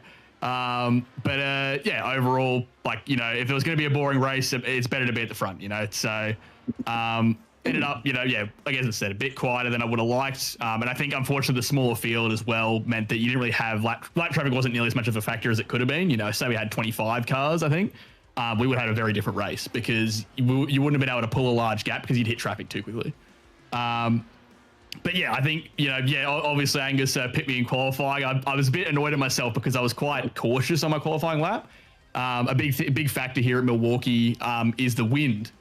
In terms of where you can push and where you need to take it easy in the lap. And so the wind that it was a westerly, and it just something I hadn't experienced yet in any of the practice laps. So I was a bit annoyed because I knew my potential was a 21.5, so I could have put almost 2/10 on Angus's time, even 3/10 if I'd really pushed for it. But I was just taking it easy because I didn't want to end up putting it in the fence and starting at the rear. So, but I figured P2, 100% we'll take that front row. And then, just sort of tucked in, figured out what the conditions were like those first few laps, and then started looking to make a move. Unfortunately, Angus, I can always rely on him to race clean. He's really, really confident, I think, with the car, and especially, gives space. And I hope he feels the same way about how I race him. So, no massive concerns there. And then from there, it felt fairly smooth sailing. It was sort of just a matter of being gentle on the car and avoiding, spinning up the tyres on corner exit. I think that caught a lot of people out, but especially with the conditions and the setup, it was definitely a challenge to do so. Stephen, you must have been happy to see off the thread of Tommy Donahue, because had he had a bit of running qualifying and not been burning from the stern, essentially. I mean, plus 10's very impressive, but the ground that he had to try and recover to get to you in the first place, had it been for a better qualifying run and being closer to the front, you may well have had a fight on your hands with him. And also the same applies to Tyson Broad, the fact that he crashed partway through, what was it, the third stint of that race. That made things a heck of a lot easier in consolidating second and only really having to worry about Angus Milner in the threat to the top three. Yeah, definitely. I was a bit surprised it sort of ended up being a two-horse fight at the end there. I think myself and Ethan were probably... It kind of looked like we were around other cars that we were more confident on power than a lot of other guys. So I think that's sort of helped us keep that gap there. But yeah, definitely very impressive pace from Tom there on the comeback, and especially not easy making the passes around here. But yeah, that first stint was sort of driving in the mirrors a bit. Wasn't going for any passes there, just doing the fuel save. And then when I went a bit longer and with a little more pace, it was sort of eyes forward from there and never really looked back. Ethan, strategy was interesting tonight because of where, well, the race control were very amused with themselves with the way in which the automatic caution lap generator landed on 67, because they thought they'd try and be youthful and hip and cool, and it didn't work. They're having a good chuckle at themselves anyway. But the reality of the matter is that split it right down the middle and made it easy that if you did your numbers right, there's no way that was going to be anything but a three-stop race, provided you avoided running into incidents or attracting a penalty. Yeah, you're spot on. It's a bit similar to last week at Road America, where just the caution's fallen right on the point where there's no, what do I do sort of moment. It's just instantly, yep, straight in, I'll take tyres, that's it. But fortunately, in a sense, the caution did run just long enough that it meant that it was a full push, max fuel map, max engine map, right to the end. So that was good. That was the thing I was mainly concerned about. I was thinking as the laps before this caution, like, please don't throw the yellow in like the next 4 or 5 laps, because otherwise it's going to be a fuel save right to the end and it'll be really terrible. But fortunately, yeah, we were spared that, because otherwise I think it would have been a very slow race, and we might have even gotten time served depending on how things went. But yeah, overall, just that's, as you said, it's a random number generator. So they don't pick anything. It's not like it's a poor choice. It's just how the dice roll went, and so it's just how it plays out. But yeah, it's one of those things where I think cautions, for incidents in this race would have done a lot to serve the raceability. Just because with this car, with the set that it was on and sort of just the way the conditions were, it just meant that if you didn't get a pass done in the sort of the first, I'd say 5 to 10 laps on new tyres, it was going to be tricky. And especially if you had more than one car in front of you, it was pretty iffy on the raceability. But if we had sort of relatively consistent cautions, running through just because of incidents, we could have had, you have time to cool the tires off, you get another heat cycle through, and therefore you can you can push into the few laps, you can have a go at that guy in front of you. I think we would have had a much more interesting race. I think you're absolutely spot on.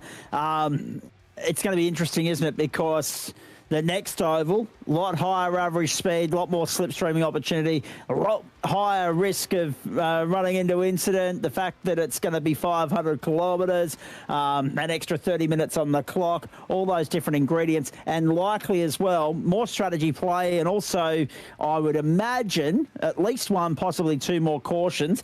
But Ethan, just looking at the point situation, even though you're 109 points, wrong. I'm on the GT1 page. You're 106 points clear at the moment on Tommy Donahue, and Stephen Bull is 114 behind you. You're still going to have to, by the looks of it, turn up to Indy just to tick that box. But do you feel as though the pressure's off in any way, shape or form, knowing that the goalposts are not going to be that you have to win the race to secure the title? You probably only just have to start. No, not at all. I'll be going for, I'm still going to hit that target that I set back in Portland and making sure it's a drop round. So I'm still going to, win. If I can win another race, then that's sorted. Yep. But also, I'll be wanting to win Indy as well, just to see if I can go 3 for 3 on the ovals. I might not be able to go for the perfect season, but if I can go for a perfect score on the ovals, that'll be certainly something to be proud of at the end of that. Just to put the icing on the cake for the season, and even though drop rounds probably fall back into your favour, and you end up winning the title on that alone, the reality of the matter is, yes, just to come out and sign the dotted line at Indy, because it is the grand stature event of the championship. It is to Indycar what the 1,000 is to Bathurst and Supercars. It's one of those blue ribbon events that you just want to go out there and sign on the dotted line and secure the victory for. I understand that completely. I'll ask about Laguna Seca in a moment, but just going back to you, Stephen, strategy. I noticed a little bit of variance there. In the first stint, because we saw Dan Yeaman go a couple of laps longer. We saw Tyson Broad go a couple of laps longer. I think you even went 1 lap longer than Ethan in that opening stint, but it all balanced out once the caution came, didn't it? Yeah, plan was, with the difficulty I was having in practice, I think it was just the old saying of winning at the slowest pace possible here, and knowing that at least one safety car was coming, it was just a case of how much fuel save can I do without losing a position. And then sort of toward the end of that last stint there, I just wanted to be close enough that there was green flag pit pressure on Ethan, so I closed it up a little bit. But just trying to run as long as I could to just to try and be there for the safety car if other guys had to pit early, and sort of came maybe 6 laps of fuel I reckon I had when it came, and so that just basically set the strategy for the rest of the race for everyone, I think. It's interesting, Joe, listening to these blokes talk about the slowest pace possible. They finished 8.5 minutes in the window of opportunity there, 8.5 minutes ahead of time certainty. So they could have afforded to go a lot slower had they wanted to or needed to. Yeah, well, I guess they were probably expecting. I was just having a look at the Discord, and we're probably expecting to have 2 safety cars, which didn't happen. So that potentially could have added another 5 to 8 minutes, I suppose, to the race. But look, at the end of the day, we're here to race. Like, you want to. I don't think we want to be behind yellows if there's no super big need for it. No. But as I think it might have actually been Stephen or Ethan was one of the two, maybe even Tom had said in there that with extra drivers, we probably would have been better off having iRacing yellows on, which we probably still would have only had about 4 yellows tonight if that had been the case. But yeah, like I say, you want to get racing. We went through with the NASCAR a couple of seasons ago, you probably remember, where every time somebody spun, I just go, oh, throw the yellow. Oh, I'm going a lap down. And it just got monotonous towards the end, and nobody wanted to do it. So the more green flag laps you get, the better it is for the drivers. And I think I even said at the opening that pretty much from first through to 15th, we had class drivers in tonight. So I think the ability there to be throwing a heap of yellows probably wasn't really needed. We had good drivers, and there was there was 3 or 4 self spins, but there was no real big crash. Probably only a couple of times guys actually backed into the fence. So great driving by everybody involved, and it shows that the strategy of not going flat out just because you can certainly paid off for Ethan, Stephen, and Tom. Indeed. I'm just thinking, do you have anything that you want to ask these boys about, Joe, before I press on? No, not really. No, well, that's a first. Yeah. We've always had questions from you the last couple of weeks. Yeah. But I guess that's a reflection of the night we've had. It was calm. It was cruisy. It was easy. I'm sure it wasn't easy for those guys. It's 135 laps of concentration. But as we noted in the commentary, turn 2, turn 4, the trip up points, single vehicle incidents only. There wasn't an ounce of car-to-car contact in any of that throughout the course of the 135 laps. Real testament to the clean driving standards of all and sundry this evening. As I said, if race control had... Actually, it's funny, isn't it? There's three of them still sitting there in race control analysing the tape at the moment, and I'm like, what the hell? Why? That's the cruisiest night they've ever had, and instead of giving themselves an early mark, I'm sure if they had more nights like that, they'd enjoy the job so much more, but they'll take these wins when they can get them race control. But no, they're still hanging out there having a good chinwag at the moment, as I'm sure we will hear at the end of the broadcast. But you and I have to go back and finish off a conversation that we had before we got going this evening as well, Trucker. Don't forget, folks, very shortly, as soon as I let these two go, wheel spin for MtnMen. 4 points updates to come your way for both last night's offerings and tonight's offerings as well. Points have all been updated. All that information with you shortly. Plus a look ahead to week 9 action on the platforms of the Gentleman Sim Racing Club. Plus we go around the grounds with a view to the AFL and the NRL as well. And we'll tell you what else is coming up this weekend that's worth keeping an eye on. Now, let's straighten up and have a chat about a couple of things here, because technically, points-wise, match points probably there next week for you, Heath. But Laguna Seca, how do you feel about that circuit? Of course, I love that we're in a rhythm now where the second to last round and the last round of our series, the third last round and the second to last round of our series match the second to last round and the last round of the real world NTT Indycar series. Laguna Seca, west coast of America, Monterey, California, next Friday night. The only one that I missed throughout the course of the season. I'm disappointed because Laguna and Indycar, it's a wonderful combination. Yeah, it's a hell of a track to drive in this car for sure. And I'm certainly looking forward to next week. I'll be interested to see how the setup goes, because Laguna Seca is typically a track that I don't know for overtaking. It's definitely possible, but you've got to be a bit forceful to get it done, from my experience. Correct. So be interested to see how that plays out. And I'm hoping that it's the set lends itself to a bit of raceability in combination with the conditions. But yeah, end of the day, it's going to be a fun challenge regardless. This car, I feel like, especially at a track like Laguna Seca, no matter if you're running at the back or at the front, it's fun to drive. That's the end of the day. So I'll obviously be trying to go for another win and keep up the streak. But I think with the level of capability in the field, especially as Joe mentioned tonight, the people that did turn up, there's no doubt about the capability of the guys in the field. With how sketchy it was tonight, and I'm sure next week it'll be just the same. So it'll be a case of I've got to, put in the time, put in a bit of practice and make sure I'm warmed up, because otherwise I'll probably be looking at another Portland if I don't. Exactly right. And you've already made that abundantly clear how much you want to avoid that, right? 100%. Yes. What's the next 7 days look like between now and then for you, though? For me, to be honest, again, so following real life series, IndyCar Racing Series had its last round, so I'm currently third on global points for that. So I'll be hoping to solidify that with the final round next week. If I can get a good result, get roughly 200 points or so, that'd mean, global Div 1 P3. I'll certainly take that. It'll be the best result I've ever had in that series. And against some really, really strong opponents in there. So yeah, that's the hope for this week. There'll probably be a fair bit of time going into Laguna Seca for that. So hopefully that'll also pay off on Friday.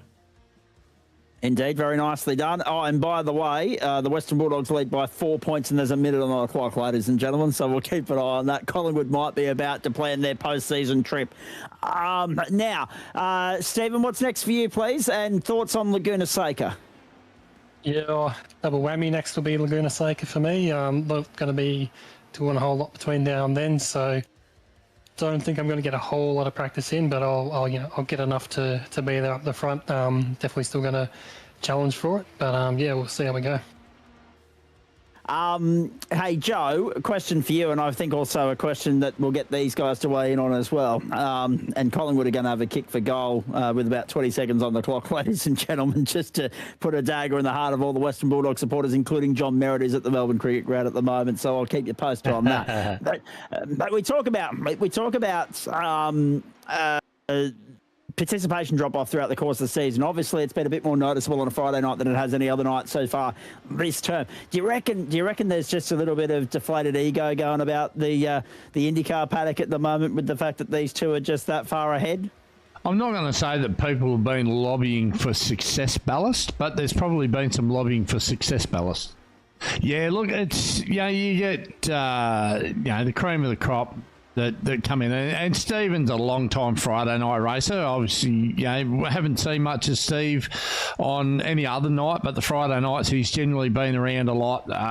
Ethan, yeah, he's come in and sort of shown the way this season. It's been, quite, quite a pleasure to watch, actually. Very, very much so. I don't know whether or not Ethan gets the reference here, but very Dench-like, sort of performance in the IndyCar. And, you've got your stalwart guys that come in and do it, but the other thing that hurts us as well on a Friday night is a lot of the weekend stuff, like we were talking about with the PRNZ stuff this weekend. Guys are practicing for that sort of stuff, and when the when the iRacing special events and stuff, that can generally doesn't hurt us during the week. And it's been the way on a Friday night right from the club's inception that we've always had drop off on Friday nights. It's always been a thing. Absolutely. We don't. I have no idea what the remedy to that is. Maybe if we ran V's and supercars on a Friday night, it might be different. But you wouldn't catch me broadcasting. Especially with V's as the main course, right? Correct. That's right. Supercars would be the entree. V's would be the main course. I'm right there with you, Trucker. Oh yeah. That's if I had my way. If iRacing would allow us the ability to schedule it within one server 4 or 5 Formula V races, 10 and 15 minutes apiece, I'd be there for it. The neighbours would have had a gut full of me by 10 o'clock on a Friday night each and every week, but that's okay. We'll give them some peace and quiet the next couple of weeks. I'm going off to Cessnock next week, and then, of course, back there at the end of September as well. Righto, boys, level with me. Do you reckon it's the fact that you put a couple of daggers in the heart of everybody around you, the fact that you are as far ahead as you are, or do you agree with Joe and the fact that Friday nights end up being a bit of a social night for some of the club members? Oh, I mean, I'd let on part 2. Obviously Friday. If people are going to have stuff on, it's going to be on Friday night, right? Right. If there was ever going to be a night where someone's going to have something they might rather do than drive a car they're not familiar with, that sort of thing, I can totally vouch for that idea. But of course, as well, I think depending on what you're driving, people obviously have their preferences. Oval racing, some people just don't like it. So, say in tonight's case, if you're not an oval guy, you probably had no interest in doing tonight. Wouldn't matter what night it was. So it's just down to the nature of, there's obviously categories that people prefer and things that are better known in Australia. And, that's where people's preferences lie. So, it's the fact that there is drop off, I don't think is much of a surprise. But end of the day, it's one of those things which I think you're never really going to be able to totally get rid of. And unfortunately, you sort of, one series is probably going to have to cop the brunt of it. And in that case, I guess it just feels like, in a sense, it seems like the trend is that it's the Friday night ones, and that's just how it is. But, obviously, say you switch another series to it, like you switch the supercars and the V's to Fridays, I'm sure you'd have guys who'd be like, oh, well, come on, I want to like doing it on the night that it was on, that sort of thing. So it's a tricky balance, right? And I don't envy the guys that are going to try and find that. I think from a historical club perspective, probably one of the series that has retained good retention on Friday nights has been the IndyCar stuff. So, and generally where you're going to see they're going to come in generally in droves is IndyCar in 2 weeks. You'll probably find that you mightn't have it as easy. There's going to be some guys that are going to come out of the woodworks, because who doesn't love a race around Indianapolis in an IndyCar? Exactly. And as Zach alluded to earlier on, we actually made the iRacing top 10 a couple of seasons back, but maybe 3 years ago, with two, I think. Yeah. 2 seasons ago, with an absolute vocal cord busting final lap out of Mr. Zach Caven. That was a thing of beauty to go and watch. So hopefully we can get another barn burner like that in a couple of Fridays and pique interest in what we're doing on a Friday night, because it always puts on a great race, and I'm going to be here to broadcast it, and I'm actually looking forward to it.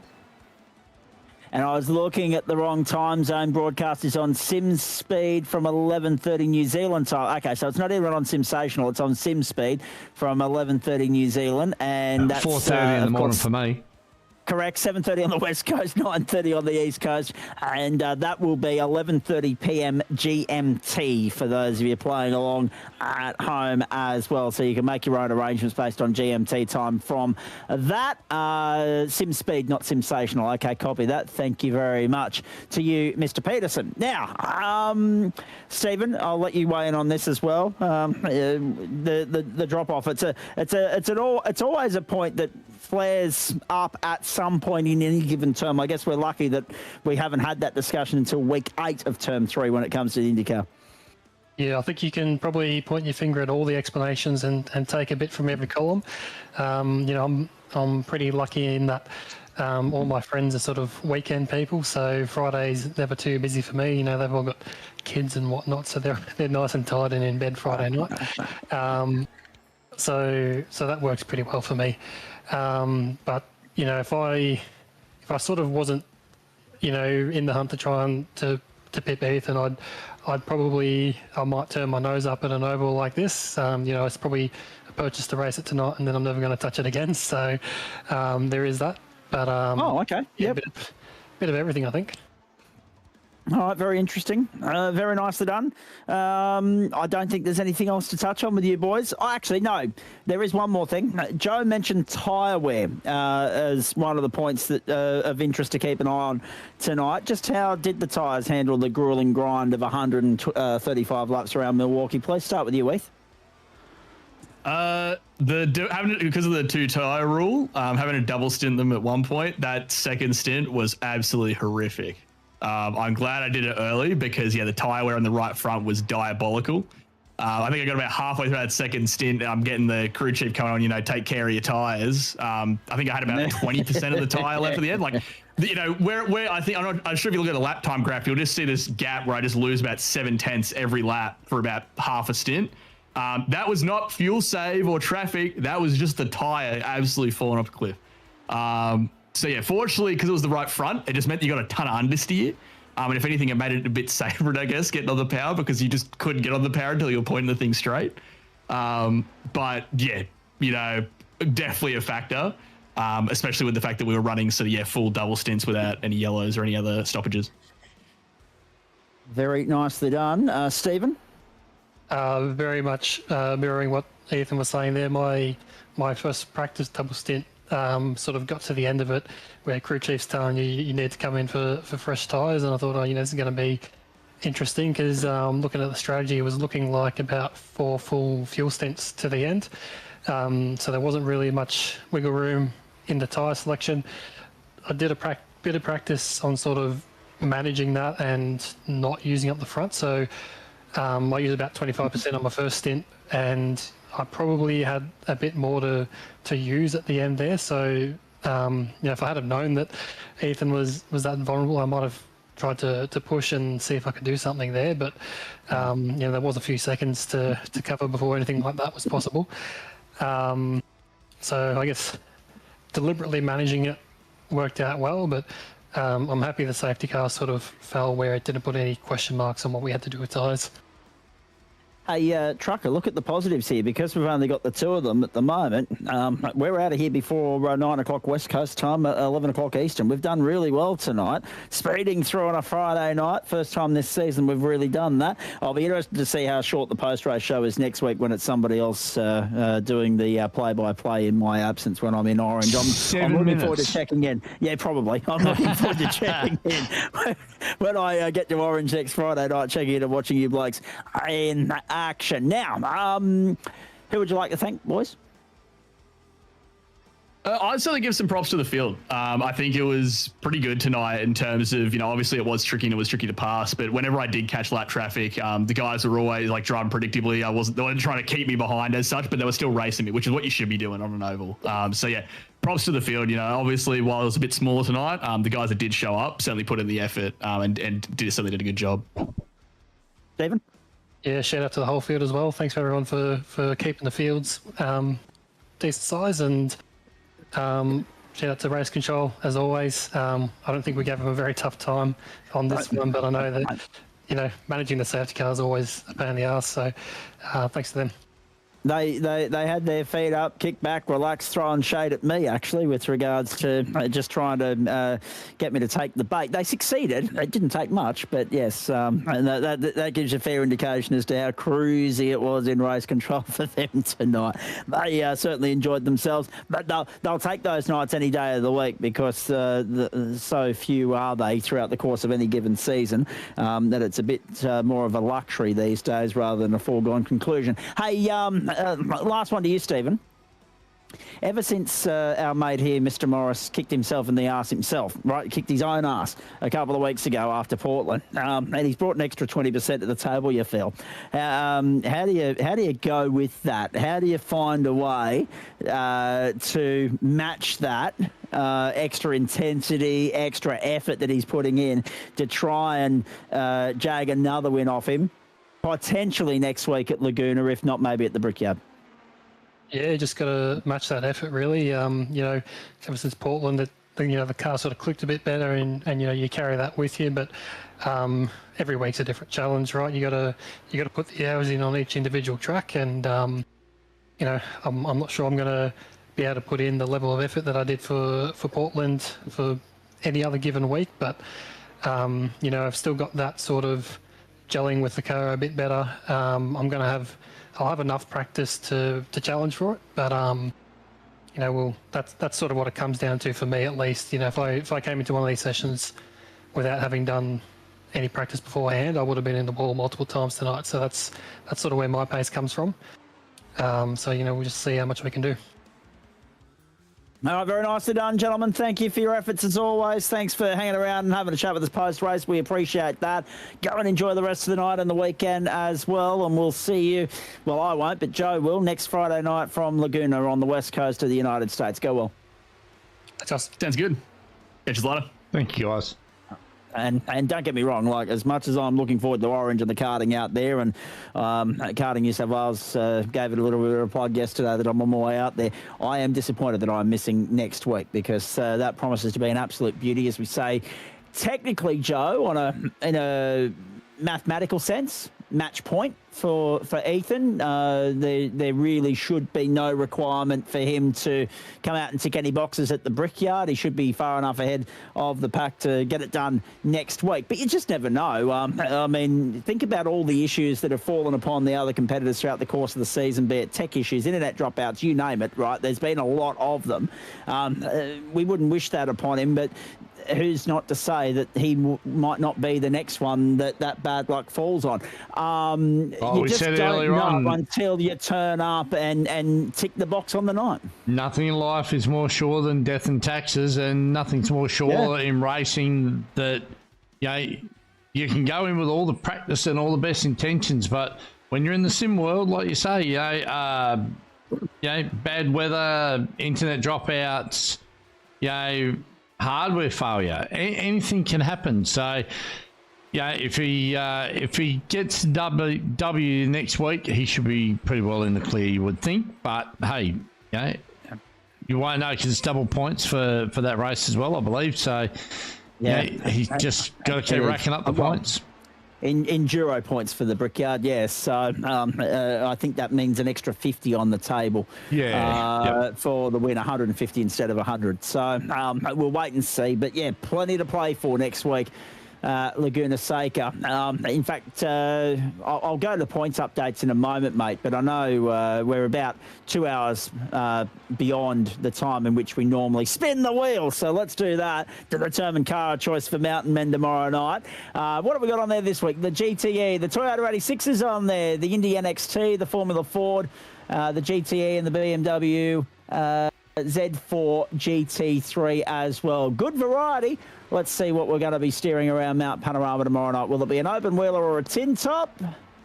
It's slowing down. It's going to be the open wheeler of the Formula Ford 1600, and that will be worth the price of admission. If you're not doing anything tomorrow night, Joe, that'll be a whirl of fun. I wouldn't mind betting we're going to have a pretty healthy server tomorrow night. The Formula Fords always put on great fun racing up there. So definitely if you've ever done the MtnMen and might want to, if it's something that you've ever enjoyed, you might want to get in and do a couple of rounds. So because might be a bit of a change next season. That's about all I'll say for now. Oh, spicy. Hint dropping on a Friday night. This close to the end of the term from Trucker. Look at this. Righto. I know we have had very, very rare instances where there have been changes to the Saturday night format over the course of time, Trucker, but we normally operate on an if an 8 broke, don't fix it sort of operando around here. So we shall wait and see what that's all about. In fact, we do have some housekeeping to discuss off air at the end of this broadcast, so you can give me the in confidentiality little scoop if you don't mind, please. I can do that. I can do Absolutely. Remembering that in 2 weeks' time, when we sit here, we hope to be able to bring you the full slate of races, what's on offer for term 4 of 2026, ladies and gentlemen, which gets underway the last Monday night of the year for Queensland and of September for everybody else, and that will be September 28. So we're looking forward to that because, of course, when we get to the following week, Queensland's 112 years and 1 hour behind again, and it all gets very messy and frustrating after that. Unfortunately, there's just nothing we can do about it. Questionable intelligence, as I said there earlier. Let's have a look at some points updates, Joe. Let's go back to last night firstly, mate, if we can. Let's go Formula V. We'll work our way through here, folks. Reminding you that Daytona and Silverstone are the stops ahead on the GT1 tour. And then, of course, we've got Laguna Seca and Indianapolis for the Indy cars. There's Disruptive Labs Formula V. Now, I want to alert you to a couple of things here. Because at the moment, Chapo's still on that point sheet, got a race win next to his name. But I believe they've been having a fair bit of discussion about the way in which he went to victory lane in the first race last night, and that may not stand. So keep an eye on that. And if it doesn't, that'll have an impact on the round standings and everything else. So all of that is, as I said there earlier, provisional, because they were talking about a potential redress or a 5-second penalty or something like that, because in the view of race control, and we were discussing this at length there, Trucker, before we got on air tonight, they deemed that he was off track to gain an advantage. We mentioned last night during the comms from Willow Springs International that there were a couple of cars that were driving through the dirt and the grass out there as fast as they would have been the bitumen, but that may just be the nature of Formula V, but also the fact that unlike some circuits, they didn't absolutely become a passenger when they hit the dirt and grass. If that was Donington or Brands Hatch, they would have had no chance of being able to do what Chapo did. He was half in, half out, half on the line, half out.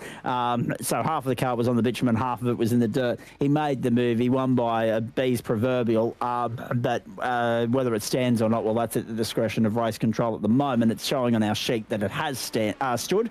But again, that has been the subject of much discussion throughout the last 24 hours, and not least a bit of protest from Chapo as well, Joe.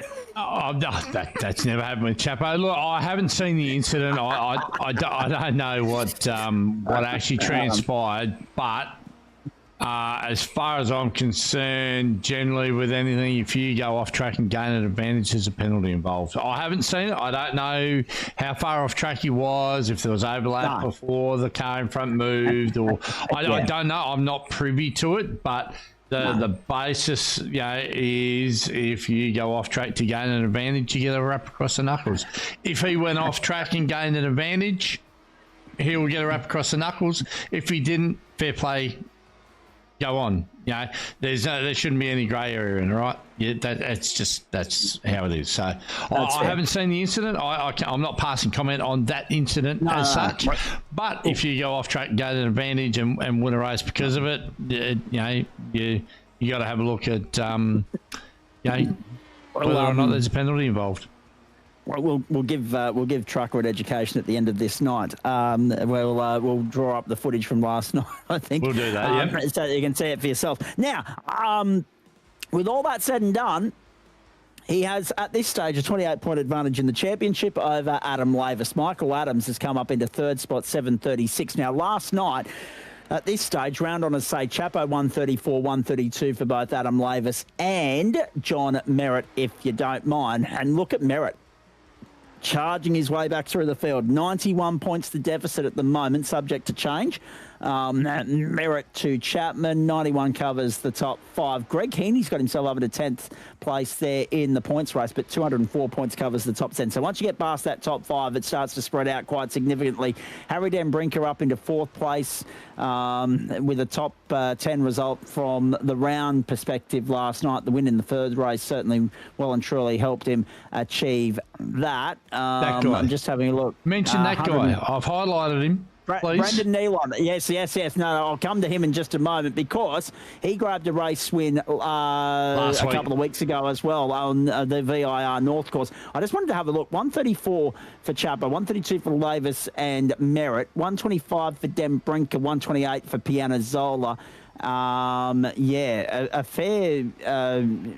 fairly tight round, all things considered, despite the mixed bag of results there. Adam Lavis can't buy any luck in the 3rd race, but still manages to get 2nd for the round. It's crazy what we see in Formula V in any given week. You mentioned so Michael Adams, 28 points between Chapman and Lavis, 28 points then back also.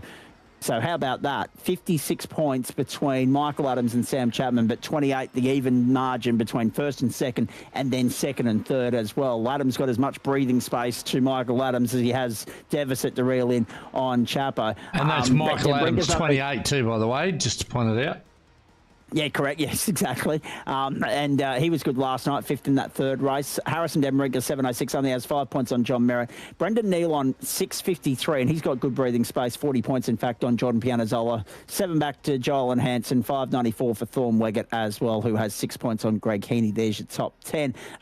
Throughout the course of this season in Disruptive Labs Formula V, we've had no less than 66 drivers line up at some point to give it a bit of a crack. And it is very, very pleasing to see such strong numbers in that series. It is the best ticket in town on the platforms of the Gentleman Sim Racing Club. Long may it continue as far as I'm concerned. Let's have a look at the Porsches. Now, we've got 2 splits to update you on with regards to the Porsche Cup, ladies and gentlemen. We'll start with the Elite split. That's on screen at the moment. Scotty Rankin, 12 points clear of Sam Chapman, and only 5 back to Wiley Blair. So 17 points covers the top 3 at the moment. Michael Vocci, 511, 492 for Lachlan Capel, 477 for Jeff Adams, 463 for Adam Lavis, 445 for Ben Patterson, Luke Page, 440 and 421 for Paul would make up the top 10. 128 points covers 1st and 10th. Round-on-ers last night went the way of Zach Kerr, winning the round, 102 points, 91 points for Wiley Blair, 90 points for Lachlan Capel, if I'm reading that correctly, rounded out the top 3 on the night. Not bad. Mixed bag of results. Couple of guys having one good race, one rubbish race. How often have you seen that in the Porsche Cup in recent times? Mixed bag, mixed fortunes. But Sam Chapman winning one race and his teammate Zach Kerr winning the other. The Chapo unlucky, obviously. The first race, really, his Achilles heel there, because he only ended up 2 points off the podium in 4th for a round, despite the race win and the round win the week before. 12 points the deficit 1st to 2nd. Chapo clawed a little bit of that ground back last night. That 17 points covers the top 3. I get the feeling that's going to come all the way down to Road America in the final race of the season, and what a setting that is for a super sprint format, by the way. Why we haven't done that before now is beyond me. That'll be fantastic. The open split, Wade Sheedy still dominating there at the moment, but the margin's been trimmed and clipped. 11 points to Jordan Pianazzola, who has 18 on Paul Wilson, 14 from Paul Wilson back to Stephen Gallacher. Gallacher has 30 points on Liam Amos. He's got himself over to the top 5. Luke Vegan is 6th on 530, 529 for Jacob McIntyre. 493 for Kurt Nommensen. Not bad when he hasn't got a drop round to fall back on. 461 for Edward Rollo and Tom Pritchard, 444 points. He moved up a couple of spots last night into the top 10. Interesting to note, 608 plays 444, so that's 164 points covering. I want to make sure I got that right. Yeah, 164 points. Covers the top 10 at the moment, but very, very fine margins. 5th to 7th, only 6 points covers that. And as we said there earlier, 11 points 1st to 2nd and 14 points 3rd to 4th. and 18 points second to third. So all to play for in the open split at the moment. I expect that result sheet to change a little bit between now and the end of the campaign. And just outside, Tom Pritchard in the top 10, 444, but he's only got 12 points over both 8 to Joel and Hansen and 12 to Barry Punter, so he cannot afford to slip up at any point just yet. GT1 mixed bag tonight, but Andrew Dyson won the round again, 107 points over Daniel Edmonds, 92, and he's with that moved up into the top 10 of the point standings. How it would have been so different had he not been short on fuel, courtesy of his teammates stitching everybody up there quite nicely. And third place for the round. Well done to Thomas Sinner, 90 points for the round, 8th and 2nd. A real standout performance in that second race for him. But we've said this before, right, Joe? Use the invert to your advantage. Absolutely. The invert put him third, and he went out and capitalised on that invitation and that opportunity that was presented to him to start at the point end of the field, to find clear air and make it work. Use it to your advantage. He did that. Obviously, a little bit of hip and shoulder on argy-bargy there late in the piece. Peterson, Adam Lavis, etc., etc. But is the word you're looking for? Carnage. It was chaos. It was absolute bedlam. It was fun to watch. They got through, absolutely it was. But when they got through all of that, I mean, you take nothing away from those boys. The boys that got given the benefit of the invert, they went out and capitalised on it wholly and solely. Oh, absolutely, they did. Yeah, and it was, when you got the likes of Daniel Edmonds and Andrew Dyson breathing down your up your rudder or whatever, it's really hard to stay focused because you know how good those guys are. But Edmonds, once he got onto the back of those couple of guys, he had nothing for him. Like he was footing the blowtorch and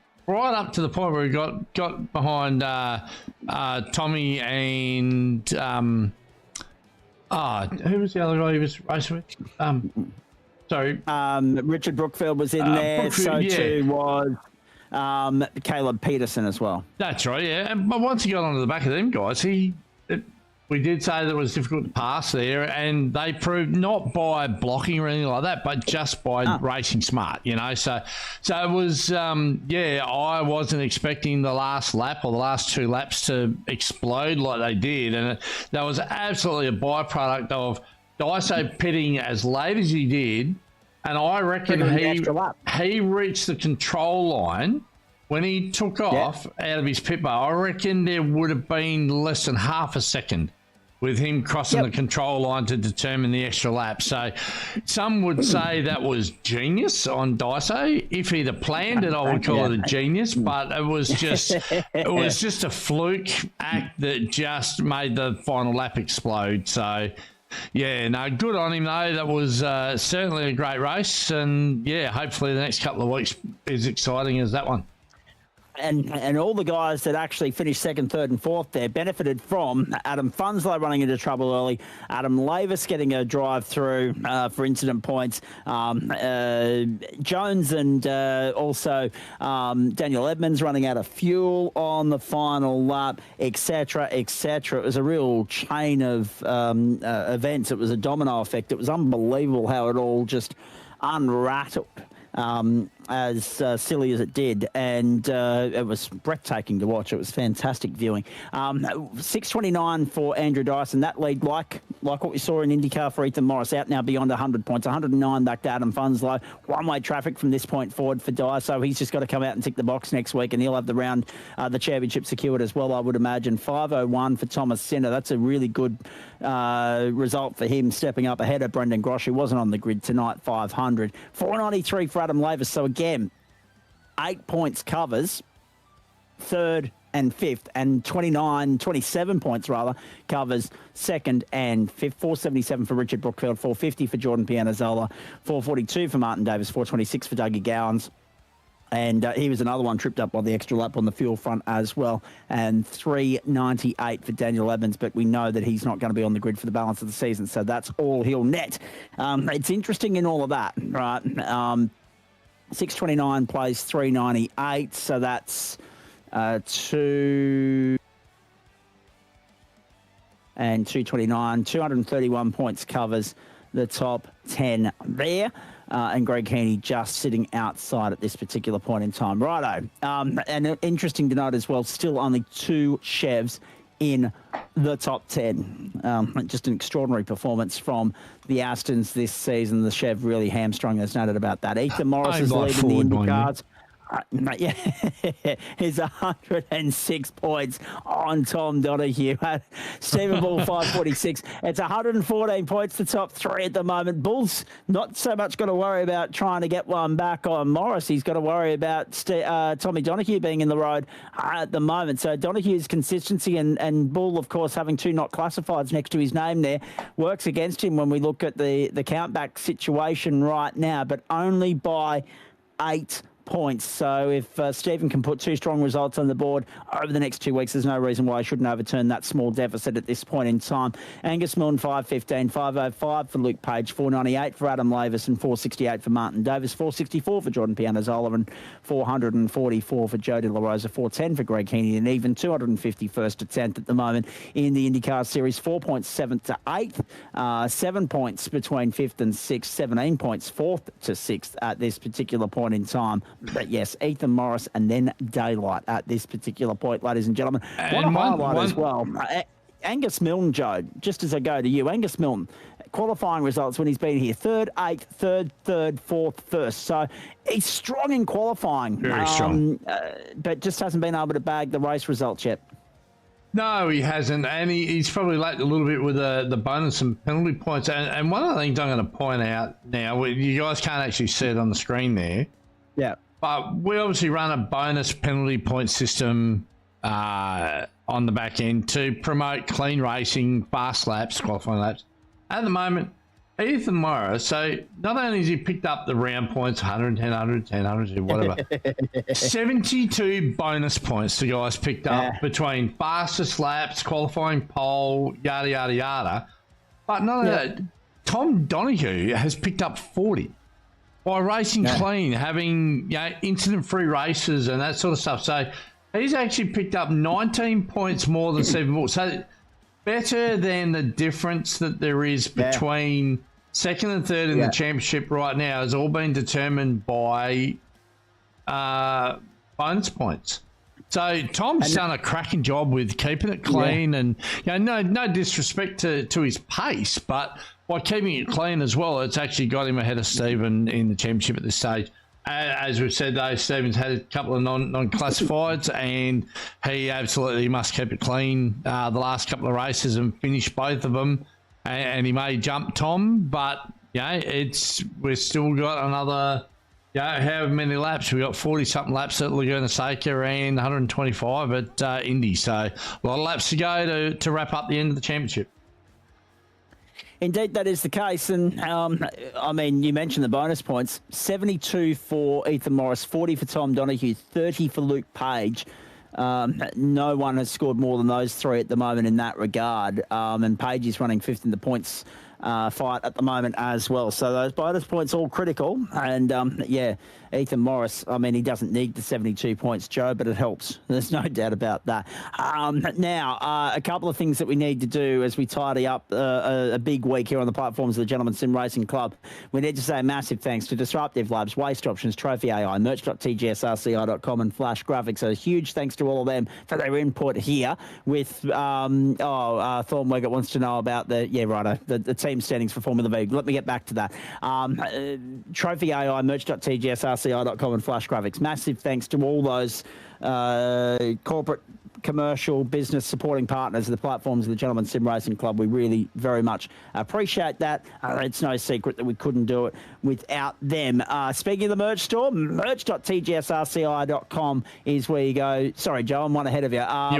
My bad. Yeah, I'll go back to Formula V. I wanted to keep Thorn waiting, that was all. Merch.tgsrc. It doesn't matter, he's not going anywhere. He's in race control. They've been finished for an hour and a half already, and they're still down there. So they can wait an extra couple of minutes. Merch.tgsrci.com is where you go for all the relevant GSRC merch and paraphernalia. The bucket hat, the stubby cooler, the bottle opener, the shirt, singlet, and also hoodie. You name it, they've got it. Plenty of great merch to sink your teeth into there. Promote the club and show your support for us. Tell everyone about it. Spread the word. Get the message out there about who we are and what we do. And if you want to become part of the action and get out there in the thick of it yourself, go to race.tgsrci.com for the who, what, when, where, why, and how. The platforms of the Gentleman Sim Racing Club. You can contact the club, get more information about how to get involved, how to sign up, pay your membership, etc., and so forth. And if you've got someone that wants to sponsor any of the given categories that we have on broadcast in any given night of the week, that's how you make your inquiries there as well. Wild Ride Motorsport, there you go, boys. Courtesy of the great work of Harry Dan Brinker and also yourself, Thorne, on top of the team bragging rights in Formula V at the moment. To be fair, there's a couple of blokes in there that are doing it all on their lonesome. Have a look at Chapo, Booth, Pianazzola, Rich, Alani and Matson. They're all doing it isolated without moral support. So the margin's 138 on John Merritt and Tony Baker, Adam Lavis, Joe Baldwin. I'm going to turn up the next couple of weeks for Adam. I've been there for a few races, but just time difference and work. I really wanted to be there last night. I thought last night was going to be probably one of the best races of the season, and it was. Unfortunately, Broken Trucks had other ideas. So definitely need to get there in the next couple of weeks just to peg John Merritt's mob back a couple of notches if you can. Speaking of John Merritt's mob, he'll be a happy chappy. The Bulldogs too good on a Friday night. Collingwood had a kick after the siren, it missed. They were 4 points down, they ended 3 points down, and the Western Bulldogs will go through to an elimination final next weekend. Schedule, of course, has already been confirmed for next weekend, but of course it depends very much upon the result of tomorrow night as to whether or not they're going to face Geelong on Friday night or whether they're going to face Adelaide on Saturday night. The lowest ranked wildcard final winner goes to Geelong. The highest rank goes to Adelaide. Western Bulldogs 8th past the post. So if 10th place gets up tomorrow night in the Melbourne-Carlton fight, which I think is Carlton, they would go to Geelong on Friday, the MCG I should say, to play Geelong. And the Dogs would go to Adelaide. But if Melbourne get up, then the Bulldogs will have a date with Geelong. So try and make sense of all of that, please. Now, speaking of which, I want to go around the grounds and update you on a couple of other things here. So the wildcard final, 96-93, 14 goals, 12 played, 14 goals, 9. The extra points there helping the Dogs in every sense of the word to win by 3. NRL tonight. Too good. Penrith over the Bulldogs in the second game, of course, 24 points to 10. Earlier in the night, Manly too good for the Dragons, 44 points to 10. The second day of the test match between England and Pakistan. This one from Lords, of course. England dismissed for 290. Pakistan in response in the 16th over, a 2 for 25. And you can watch that on Fox Sports here in Australia and Sky Sports there in the United Kingdom. As far as the big weekend of motorsport is concerned, well, it's complemented by a lot of other great sport as well. So let me work through a couple of things here. NRLW and AFLW continuing. English Premier League continuing. Saturday Arvo Racing, the horses on the screens of 7. MotoGP is back from Aragon in Spain tomorrow night after their mid-year break. They had a mid-year break, then they had Silverstone, then they've had another 3 weeks off. So they've had 2 mid-year breaks, really. Better scheduling, they could have made that a 6-week break and just had 2 races back-to-back, but nevertheless. The second wildcard final, Melbourne and Carlton tomorrow night. That is, of course, 7 p.m. on the screens of 7 and 7 made in WA. The Sydney Marathon, right? Good luck to all and sundry. What a useless waste of energy. I wouldn't be running it unless I had a defibrillator in tow, Joe. That is Sunday morning on SBS, the Sydney Marathon. Good luck to everybody running 42 kilometres around there. Everyone that's used the city to surf as a bloody warm-up a couple of weeks back, the 14K. 3 times the distance on Sunday. Sydney Marathon, 6 a.m. SBS on the main channel for everyone tuning in right around Australia. The NRL continues. The AFL, as I've already said, the wildcard continues there. The English Premier League. The US Open gets underway first thing Monday morning, 1 a.m. Eastern Standard Time. Indycar doubleheader, Milwaukee, 4:30 Sunday, 3 a.m. Monday. Practice and qualifying also live on Stan Sport, but they're the race times. NASCAR, Daytona, 9 a.m. Sunday morning, the Coke 0400. And of course, how could I forget, Trucker? the big draw card of the weekend as far as Australian motorsport is concerned, an old favourite for many, especially those that grew up with this vintage and this ilk of motorsport. The Muscle Car Masters back on the calendar. Coverage tomorrow on Fox Sports from 1:30 p.m. and 2:30 p.m. I think it is, right through till 9 o'clock. Coverage continues on Sunday morning 9 a.m. On YouTube via Motorsports TV, and also on Fox Sports and SBS from 1 p.m. on Sunday afternoon. So you get the running by the morning, the racing in the afternoon, big weekend of sport in Sydney. Good luck to all and sundry. And, of course, the Wallabies are in action against Argentina 4:30 Sunday morning, and the second rugby test between South Africa and New Zealand is coming up on Sunday morning in the early hours as well, preceding Australia and Argentina. So good luck to the Kiwis there. They've already 1-0 up over the Springboks at the moment. I think that's everything, which leaves just one thing for us to do, and that is to have a look at what's coming your way for week 9 on the platforms of the Gentleman Sim Racing Club for term 3 of 2026. And apologies too, we got chatting, so that 11 o'clock sign off, gone by the wayside. It's already 5 past. What a surprise. MtnMen tomorrow night. We've spun the wheel. It's the Formula Ford 1600s, 32 laps, 200 kilometres, Mount Panorama, Bathurst, you bloody beauty. That's tomorrow night, 8 p.m. Eastern Standard Time. Hope you can join in the fun of the fair there. Monday night, have a look at that if you don't mind, ladies and gentlemen. Penultimate week of the season. We're going 30-minute racing around the Hungaro ring in Formula Renault 3.5. That'll be a tough sell. And then GT3. This will be a beauty. It always is when we go to the Red Bull ring.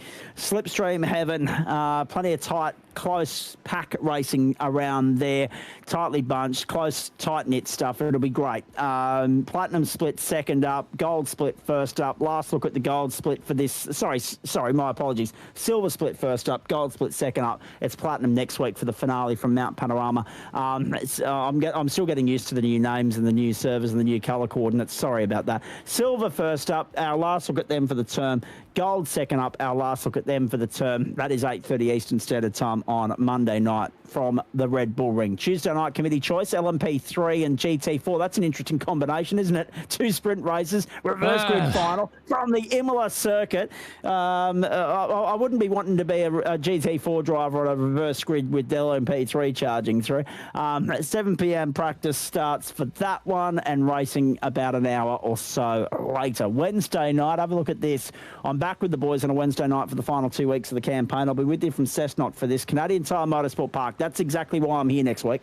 That is the only reason I'm here. Let's be perfectly honest. The BMW's around Canadian Tire Motorsport Park. It always delivers top shelf racing. The BMW's reverse grid races have been great viewing so far this season. Lime Rock was no exception. Canadian Tire Motorsport Park compulsory viewing Wednesday night, 2nd of September. 2 sprint races, 7:30 Eastern Standard Time, and then we get on to Road America for the 60-minute Supercar Enduro, the only one of the campaign, 8:45 Eastern Standard Time, all in server there. Thursday night, have a look at this.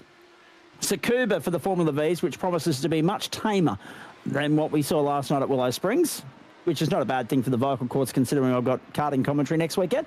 7:30 Eastern, Tsukuba, 3 sprint races 25 through 27 of the campaign there. Then on to the Temple of Speed, Monza in Italy. We'll be bringing you the elite split from the Porsche Cup, 40-minute race there, 8:45 Eastern Standard Time. And I'm not sure who's with me for Wednesday night because Andrew Neal's away, but Matt Schmidtke will be here with me on Thursday night, so we're looking forward to that. Friday night, not sure who's in with Trucker because I'm in Orange and we'll be well into happy hour by the time which the broadcast gets underway. So, Daytona Road Course first up, GT1 Civil War, 40 minutes journey, 7:30 Eastern Standard Time. 8:45 Eastern, 48 laps worth of IndyCar madness from Laguna Seca WeatherTech Raceway in California. And that'll be the penultimate round of the season and the final road course of the season as well. A match point for Ethan Morris. Fantastic stuff. Final thoughts, Trucker? Been a good night. It's been a great night. Look, I love a little bit of oval. So, yeah, got to wait 2 more weeks for a bit more of that. But certainly, we're going to see whether or not Ethan can keep up the dominance of the series going into the next couple of weeks. Yeah, and the GT1s, look, if the intensity of tonight's anything to go by, it should be a cracking race next week. So certainly looking forward to it. We get to the end of the season, almost looking forward to a couple of weeks break and getting into a couple of new series. But yeah, certainly got a couple of good weeks of racing ahead of us. The carrot dangling started, ladies and gentlemen. The teasing's begun. We know that there's some change on the way, but we've not given you any detail as to what the bloody hell we're on about at this particular point in time. Stay tuned, because in about 2 weeks' time, we'll disclose all that information. Club working feverishly behind the scenes at the moment to put the schedule together for Term 4. So we wish them the best of luck with all that. Thanks to the boys in race control. Well done tonight. They gave you bugger all to work with, which is just the way you like it. And it's nice that everyone... It's one of those rare nights in which everyone seems to have behaved themselves. 1 or 2 incidents maybe to be reviewed in GT1 and nothing in the Indy cars, yet the boys are still there having a good chinwag. So they haven't knocked off yet. We'll probably go and have a chat with them before we say goodnight. Joe and I are going to keep this discussion going off air. Stephen's still here as well. We'll bid you good night. Have a great weekend. Thanks very much for your company again throughout the course of Week 8 of Term 3 of 2026 on the platforms of the Gentleman Sim Racing Club. We're going to finish it with a bang. A couple of championships very much up for grabs, but a couple to be determined potentially, mathematically, next week, particularly here with Daiso and Ethan doing their best. On behalf of Joe Baldwin, the entire broadcast commentary and production team here, enjoy the rest of your Friday night, ladies and gentlemen. Have a great weekend. Enjoy the plethora of sport available to you on the telly. Good luck to everyone in the PRNZ Enduro. Tomorrow, you'll see that on SimSpeed, 11:30 New Zealand, 9:30 Eastern, 7:30 Western. AM, not PM, make a note of that. AM, Saturday, Motorsport as opposed to Saturday night, and then you'll enjoy the entree, the dessert, I should say, to the offering of the 6 hour in the form of MtnMen Formula Ford, but that is non-broadcast, of course. We look forward to your company on Monday night for the penultimate week of the term, the last night of competition for August on Monday night, and then we roll into spring and September, the best time of the year. From all the crew here, I'm Zach Caban. Have a great evening, everybody. Enjoy your weekend. We'll see you Monday. Bye for now.